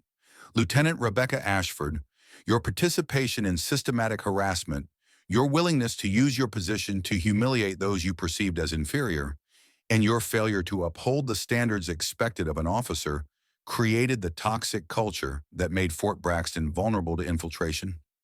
You built your reputation on fear and competition rather than cooperation and mutual elevation. Becca remained at attention, but tears were forming in her eyes despite her efforts at control. Everything she had built, every achievement she had accumulated, every carefully constructed element of her identity, all of it was collapsing under the weight of judgment she couldn't escape or rationalize away. You are hereby demoted to second lieutenant. Evelyn continued, her voice carrying no satisfaction in delivering punishment, but no hesitation either. You will complete specialized training in ethical leadership with particular focus on mentorship and the responsibility of female officers to create environments that elevate rather than undermine other women in service. You will learn that true strength isn't demonstrated through domination, but through lifting others to reach their potential. The specific nature of the training cut to the heart of Becca's failures. She had used her position as a successful female officer not to pave the way for others, but to make their journey harder, to prove her superiority by comparison to their struggles. Yes, ma'am, Becca said, her voice barely above a whisper. I understand. I'll do better. Do you truly understand? Evelyn asked her question, demanding absolute honesty rather than reflexive compliance. Or are you simply saying what you believe I want to hear? Becca took a deep breath, forcing herself to confront the truth without the protective layers of rationalization and excuse. 3 hours ago, I would have been saying what you wanted to hear. Now, now I genuinely want to be better than I was today. I want to look back at this moment as the point where I stopped being part of the problem and started being part of the solution. Evelyn studied her for a long moment, then nodded with the kind of approval that suggested Becca had passed a more important test than she realized. That's a start, Lieutenant. Make sure your actions match your words going forward. Good intentions without change behavior are meaningless. Thad straightened as Evelyn's attention turned to him, anticipating his own judgment. But her assessment of him was more measured, acknowledging both his failures and his more limited role in the evening's events. Corporal Thaddeus Kincaid, your technical competence is noted and valued. However, your willingness to participate in group harassment rather than demonstrate moral courage when it mattered is concerning. You have the skills to be an outstanding NCO, but skills without character create technicians rather than leaders. She paused, letting her words sink in. You will undergo additional training in ethical leadership and decision-making under peer pressure. Your promotion timeline is suspended until you demonstrate that your moral courage matches your technical expertise. Show us that you can stand up for what's right even when it's uncomfortable or unpopular. Thad nodded, accepting the judgment without complaint. Yes, ma'am. I'll earn back your trust. Finally, Evelyn turned to Wyatt, her expression warming noticeably. The young private who had demonstrated moral courage when it cost him, who had stood up for a stranger. When everyone else joined the mob, represented exactly the kind of character the military needed to cultivate. Private First Class Wyatt Mercer. Your moral courage in standing up for what's right despite significant pressure to conform demonstrates exactly the kind of character this military needs. You risked your career, your reputation, your standing among peers because you recognized injustice and couldn't remain silent. That's the definition of moral courage. Wyatt felt his face flush with a mixture of pride and embarrassment at the public recognition. He'd simply done what his grandfather had taught him was right. He hadn't expected praise or reward. You are hereby promoted to specialist, effective immediately, Evelyn continued. Furthermore, you are recommended for advanced leadership training and potential recruitment into specialized programs that require exactly your combination of tactical competence and unshakable ethical foundation. Garrison stepped forward, placing a hand on Wyatt's shoulder, with the kind of respect that warriors showed to warriors regardless of rank or experience. Your grandfather would be proud, son. You honored his legacy tonight by doing what was right when it was hard. Wyatt felt tears threatening, but managed to keep his voice steady. Thank you, ma'am. Thank you, sir. I just did what felt right. That's exactly the point, Evelyn said with a smile that transformed her face from warrior to something more human. True character isn't what you do when everyone is watching and approving. It's what you do when standing alone would be easier, when going along with the crowd would be safer, when doing right carries personal cost. You passed a test that many soldiers with far more experience and training failed tonight. She turned to address the entire canteen, her voice carrying to every corner of the space.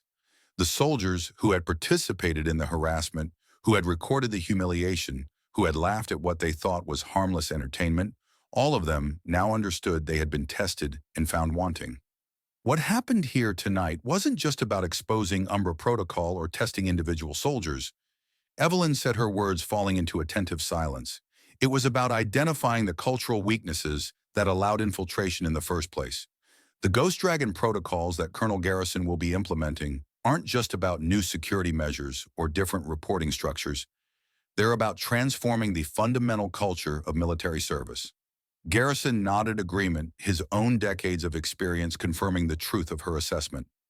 A military organization built on fear, intimidation, and toxic power dynamics will always be vulnerable to exploitation, not just by formal adversaries like Umbra Protocol, but by the kind of internal rot that destroys effectiveness from within. When soldiers don't trust their leaders, when they believe the system is fundamentally unjust, when they see advancement through legitimate means as impossible, That's when we become vulnerable to the worst kind of defeat. Evelyn's tactical tablet chimed with another priority message, this one containing preliminary data from the Coordinated Operations Against Umbra Protocol across 17 installations globally. The scope of the transformation was breathtaking, a systematic reimagining of military culture that would extend across all branches of the armed services. This isn't just Fort Braxton, she announced, her words carrying implications that made the assembled soldiers understand they were witnessing something historic. What happened here tonight is being replicated at 17 other installations across the globe. By this time tomorrow, the first phase of Ghost Dragon protocols will be implemented throughout all branches of the armed services. We're not just fixing problems at individual bases, we're transforming the entire approach to military culture, leadership development, and security operations. The systematic nature of the operation was staggering, a coordinated global initiative that had been years in the planning, involving hundreds of operatives working in perfect synchronization to transform the fundamental nature of how democratic militaries operated and defended against infiltration. Colonel Garrison will oversee the initial implementation phase here at Fort Braxton. Evelyn continued outlining the structure that would guide the transformation. Within 48 hours, every soldier on this base will begin specialized training in the new protocols. Within 30 days, Fort Braxton will become the model for how these approaches work in practice before they're deployed across all installations worldwide. Garrison felt the weight of responsibility settling on him like a physical burden, but it was a burden he welcomed, a final mission that would define his legacy and justify the decades of service that had broken his body but strengthened his character. "Ma'am," he said formally, "we won't let you down. Fort Braxton will prove that transformation is possible, that toxic culture can be replaced with something better, that strength comes from respect rather than fear." "I know you won't," Colonel Evelyn replied, her confidence in him evident. "You've spent 40 years defending this country. Now you'll help ensure that the next generation of warriors defends not just through weapons and tactics, but through the kind of character and integrity that makes them immune to corruption." As the evening's events reached their official conclusion, the tactical team began coordinating with base security to process Umbra protocol personnel into custody and secure the extensive evidence that would be used in prosecutions extending across multiple countries. Captain Douglas Everhart, the intelligence liaison, who had betrayed Fort Braxton for years, was led away in restraints with the hollow expression of someone whose world had collapsed entirely. Garrison watched the proceedings with satisfaction that came from seeing justice served, but his mind was already moving forward, planning the implementation of Ghost Dragon protocols, considering how to transform Fort Braxton from a base riddled with toxic culture into a model of military excellence built on mutual respect. 3 months later, Fort Braxton had become unrecognizable to anyone who had known it before the night of Evelyn Thorne's revelation. Physical changes were immediately apparent. New security systems monitored not just external threats, but internal culture, tracking patterns of behavior that might indicate developing toxicity before it could metastasize into systemic problems. Training facilities had been reorganized around the principles of collaborative development rather than competitive elimination. Command structures had been flattened to encourage communication and feedback rather than blind obedience to potentially flawed leadership. But the most profound transformations were less visible, residing in the changed attitudes and behaviors of the soldiers themselves. Private Garrett Wolfe stood before a class of 30 soldiers in the base's newly established Garrison Leadership Center, named in honor of the man who had spent 3 months transforming Fort Braxton's culture. His face was leaner than it had been 3 months ago, the arrogance replaced by hard-won wisdom that came from confronting his own failures without excuse or rationalization. "3 months ago, I stood in the canteen and demonstrated everything a military leader shouldn't be." He began, his voice carrying the weight of personal experience that made his words more powerful than any textbook lesson could achieve. "I used my rank and physical presence to intimidate. I confused dominance with leadership. I created an environment where cruelty was rewarded and moral courage was punished. I thought strength meant making others feel small, so I could feel large." The soldiers watching him remained silent, many of them witnesses to the events he described. They had seen his transformation firsthand, watching him stripped of rank and arrogance, rebuilt from the ground, up through brutal psychological training that forced him to confront every rationalization and defense mechanism. What I didn't understand then, Garrett continued, his gaze moving across the assembled faces, was that my behavior wasn't just morally wrong, it was strategically dangerous. I was creating exactly the kind of cultural vulnerability that our adversaries exploit to compromise security from within. Every soldier I humiliated, every person I made feel powerless, every individual I convinced the system was rigged against them, each one became a potential asset for hostile organizations looking for people angry enough or desperate enough to betray their oaths. He gestured to the wall behind him where the dragon balance symbol had been incorporated into the Fort Braxton insignia, a permanent reminder of the night that had changed everything. The past 3 months have been the most challenging of my life, Garrett said with honesty that would have been impossible for his earlier self. Intensive psychological evaluation forced me to confront the childhood trauma that shaped my need for control. Learning the difference between strength and force, between leadership and dominance, between respect earned and fear imposed. Understanding that my actions had consequences that extended far beyond my immediate satisfaction. His voice grew stronger as he moved toward his conclusion. I'm not standing here as a success story. I'm standing here as a work in progress, as living proof that transformation is possible if we're willing to confront our failures honestly and commit to becoming better than we were. The question isn't whether you've made mistakes, everyone has. The question is whether you're willing to learn from them and change. Across the base, similar scenes were playing out as the Ghost Dragon protocols took root and began transforming Fort Braxton's culture from within. Second Lieutenant Becca Ashford led a specialized training session for female officers, but the competitive hierarchy she had once cultivated had been replaced by something radically different. Instead of establishing dominance, she was building supportive mentorship networks that elevated all participants rather than sorting them into winners and losers. I used my position to tear down instead of build up, she told a group of junior female officers with the same honesty Garrett had demonstrated. I thought proving I was better than other women made me strong. What it actually made me was isolated, insecure, and part of the problem I claimed to be overcoming. Real strength isn't demonstrated by standing on others. It's demonstrated by helping others stand. Corporal Thad Kincaid had discovered a talent for technical instruction that didn't rely on intimidation or mockery. In the weapons training facility, he taught advanced systems with enthusiasm and patience, using his expertise to empower rather than humiliate. The soldiers he trained showed improvement rates that exceeded previous benchmarks because they learned in an environment where mistakes were opportunities for growth rather than excuses for punishment. And Specialist Wyatt Mercer, the youngest soldier to receive battlefield promotion in Fort Braxton's history, was preparing for his next assignment with a mixture of excitement and apprehension. The mysterious summons from Colonel Garrison had been cryptic but clear, pack for cold weather report in 72 hours for specialized training that would test both his tactical skills and his moral courage in ways he couldn't yet imagine. Colonel Garrison watched these developments from his office where reports from other installations implementing Ghost Dragon protocols displayed on secure monitors. The results were consistently promising across all sites.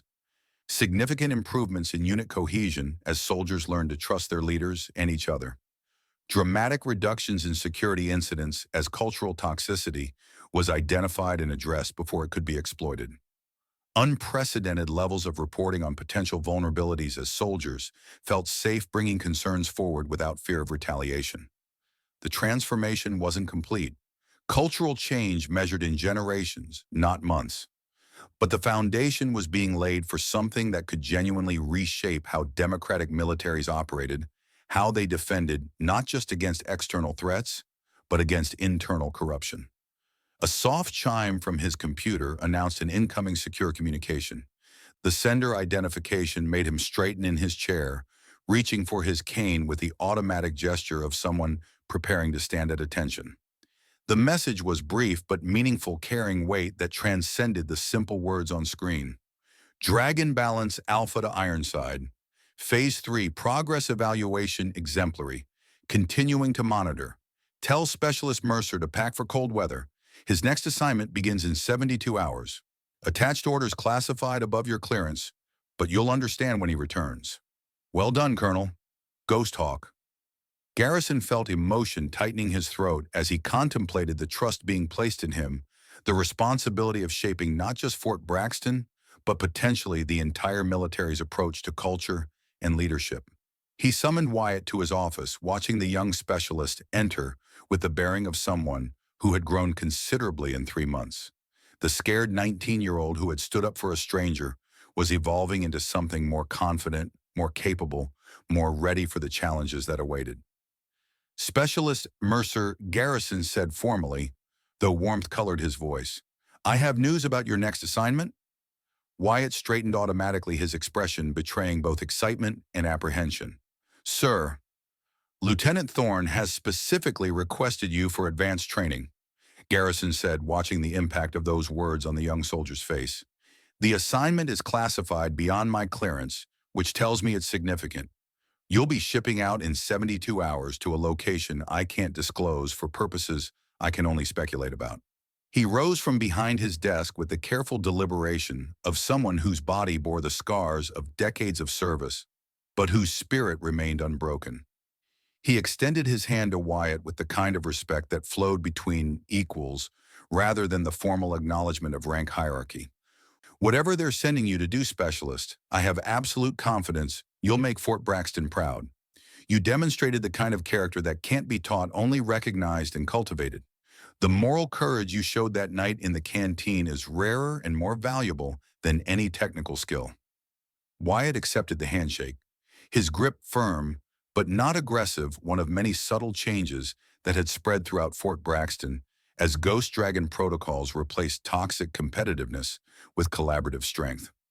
"Thank you, sir," he said, his voice steady despite the emotions churning beneath. "I'll do my best to honor the trust you and Lieutenant Thorne have placed in me." As Wyatt turned to leave, Garrison called after him with words that carried weight beyond their surface meaning. "Oh, and Specialist, Lieutenant Thorne left something for you. It's in an envelope on your bunk. She said you'd understand what it meant." Wyatt nodded and departed, his mind already racing with possibilities. In his barracks, he found the manila envelope exactly where Garrison had indicated, placed with precision on his perfectly made bed. The weight of it suggested something substantial inside. He opened it with careful deliberation, finding a small medallion bearing the dragon balance symbol. Two intertwined dragons, one dark and one light, surrounded by flames rendered with such artistic precision they seemed to move in the light. The metal was warm to his touch, as if it carried some essential heat beyond mere physical temperature. A handwritten note accompanied the medallion, the script precise and controlled in a way that somehow captured Evelyn Thorne's personality, even in static text. "Not all warriors bear the mark on their skin. Some carry it in their hearts. The dragon balance isn't just a tattoo. It's a promise to stand between light and shadow, to fight not just with weapons, but with moral courage, to protect not just through force, but through character. You've earned your place in our ranks, Specialist Mercer. See you in Alaska." Ghost Hawk. Wyatt held the medallion in his palm, feeling the weight of its significance. 3 months ago, he had been a raw recruit trying to live up to his grandfather's legacy. Now he was being invited to join something that transcended ordinary military service, a brotherhood and sisterhood dedicated to protecting not just American soil, but the ideals that made that soil worth defending. As he packed his gear for the mysterious assignment ahead, Wyatt reflected on how profoundly Fort Braxton had transformed since that night in the canteen. The base had evolved from an installation riddled with toxic leadership and security vulnerabilities into a model of what military culture could achieve when built on mutual respect rather than fear, when strength came from character rather than dominance, when leadership meant service rather than control. And perhaps most significantly, soldiers like Garrett Wolfe had been given the chance to confront their demons and rebuild themselves into the kinds of leaders the military truly needed. Not perfect, but self-aware. Not invulnerable, but resilient. Not dominant, but genuinely strong in ways that mattered far more than physical power or rank authority. Far from Fort Braxton, in a secure facility whose location appeared on no maps and whose existence was known only to the highest levels of Special Operations Command, Evelyn Thorne and her sister Cora embraced with the fierce affection of siblings who had spent 3 years executing one of the most sophisticated intelligence operations in modern military history. Cora was slightly taller than Evelyn, with shorter dark hair and a more angular face, but they shared the same intensity of gaze, the same absolute confidence that came from having faced death repeatedly and emerged victorious. The scars they bore were different in location and origin, but identical in meaning, testaments to service that extended far beyond what most soldiers would ever experience. Umbra Protocol is finished, Cora said, her voice carrying satisfaction that came from mission success. Completely dismantled across 3 continents. Leadership in custody, financial networks frozen, communication systems destroyed. They'll spend the next decade in federal prison if they're lucky. If they're not lucky, some of the people they sold secrets to will reach them first.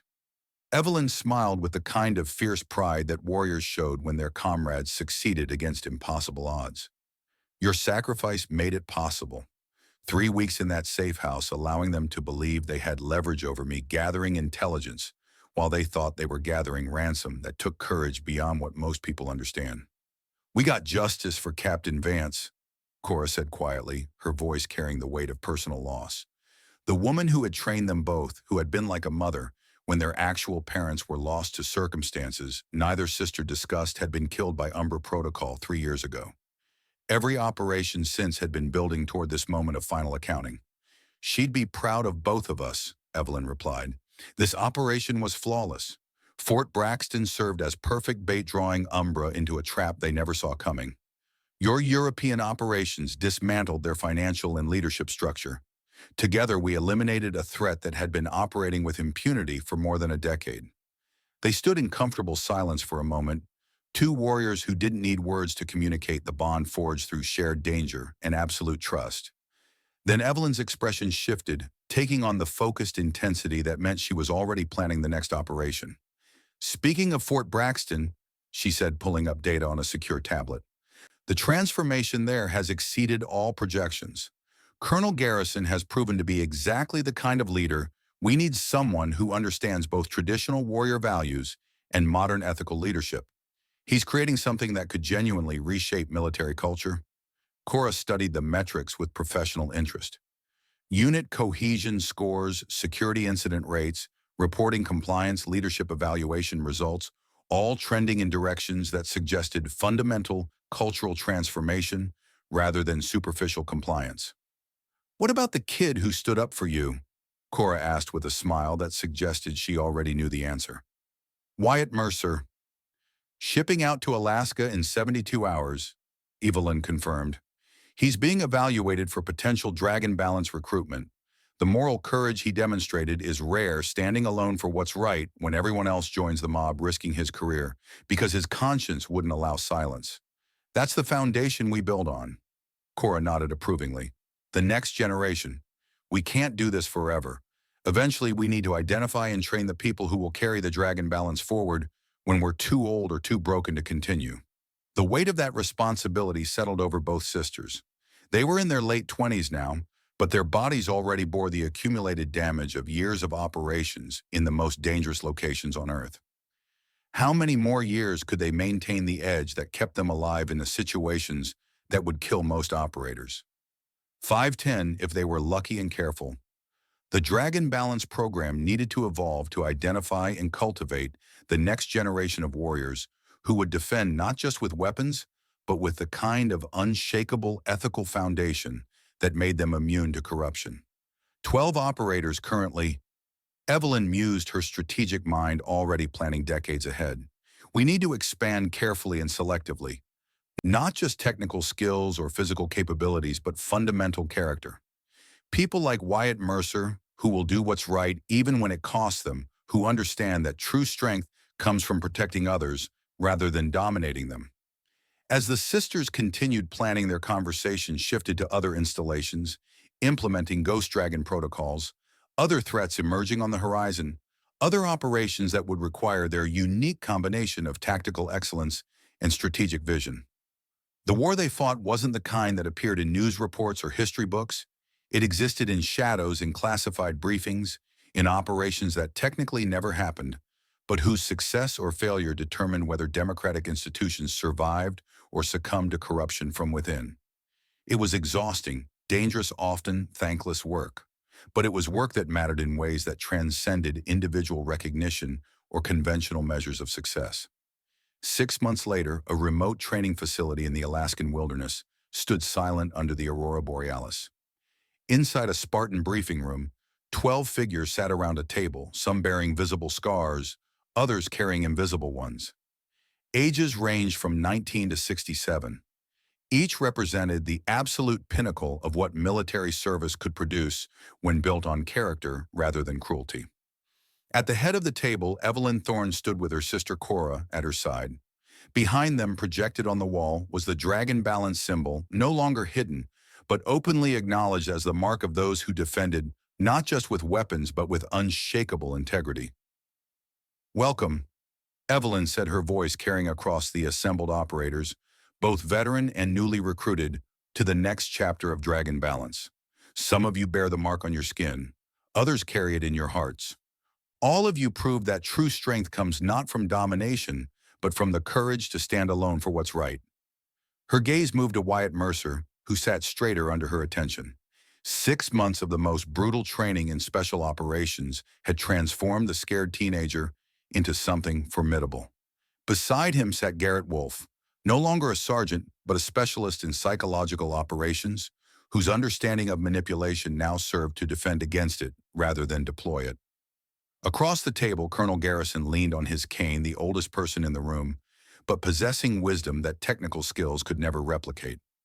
Next to him, Becca Ashford reviewed tactical data with the focused intensity of someone who had transformed personal failure into professional excellence.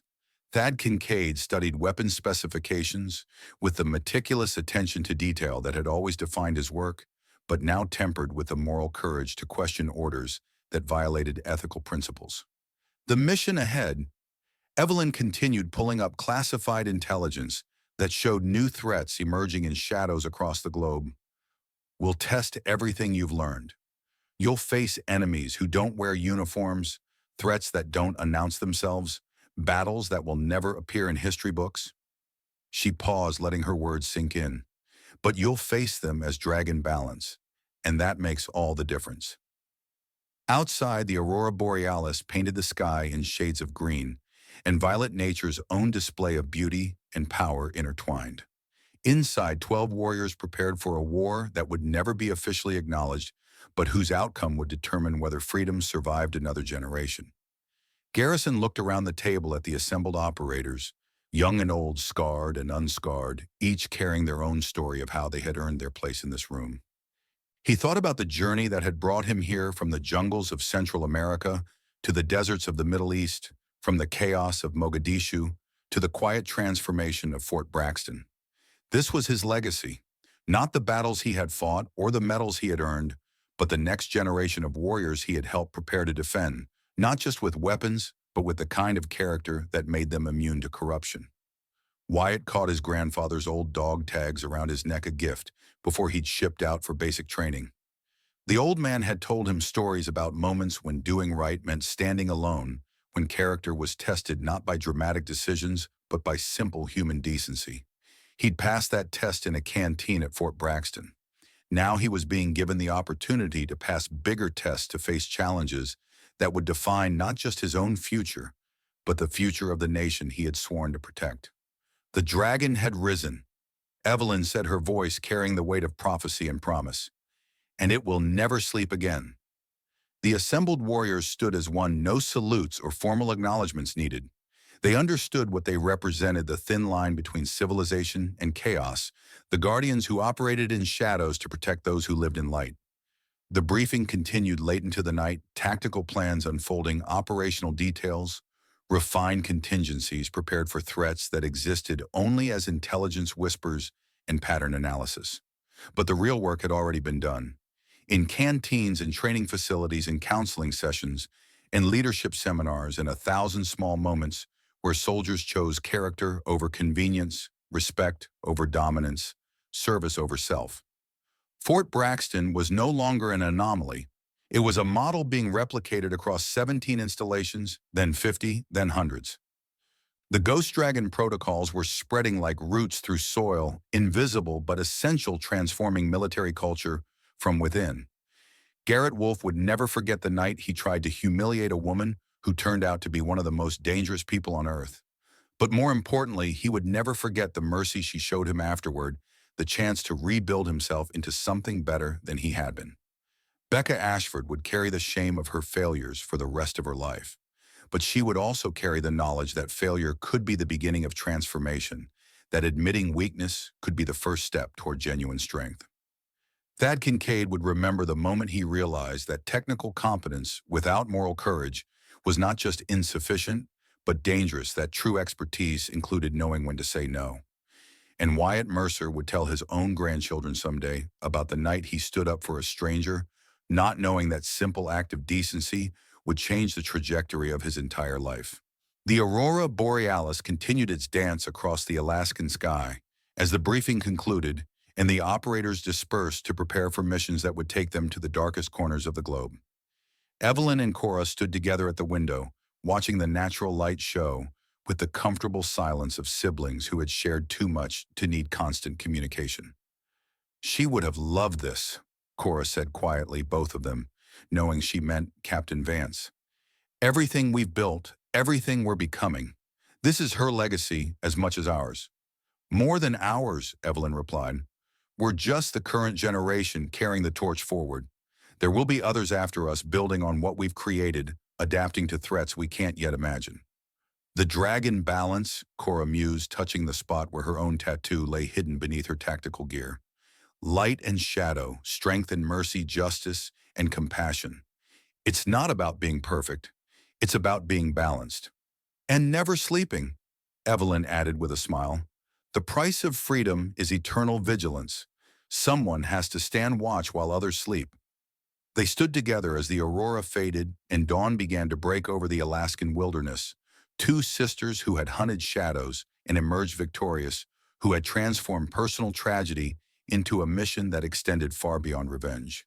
The dragon had risen, and it would never sleep again. Classified after action, report Operation Dragon's Reckoning status. Complete Umbra protocol eliminated. Fort Braxton transformed Ghost Dragon protocols. Implemented globally. Next generation identified and trained recommendation. Expand program to additional installations. Authorization, Dragon Balance, Alpha File status. Classified above top secret. Some heroes never get their names on monuments. Their legacy lives in those they saved. Their strength echoes in the culture they transformed. Their courage endures in the next generation they prepared. The dragon sleeps with one eye open, and freedom survives another day. End transmission.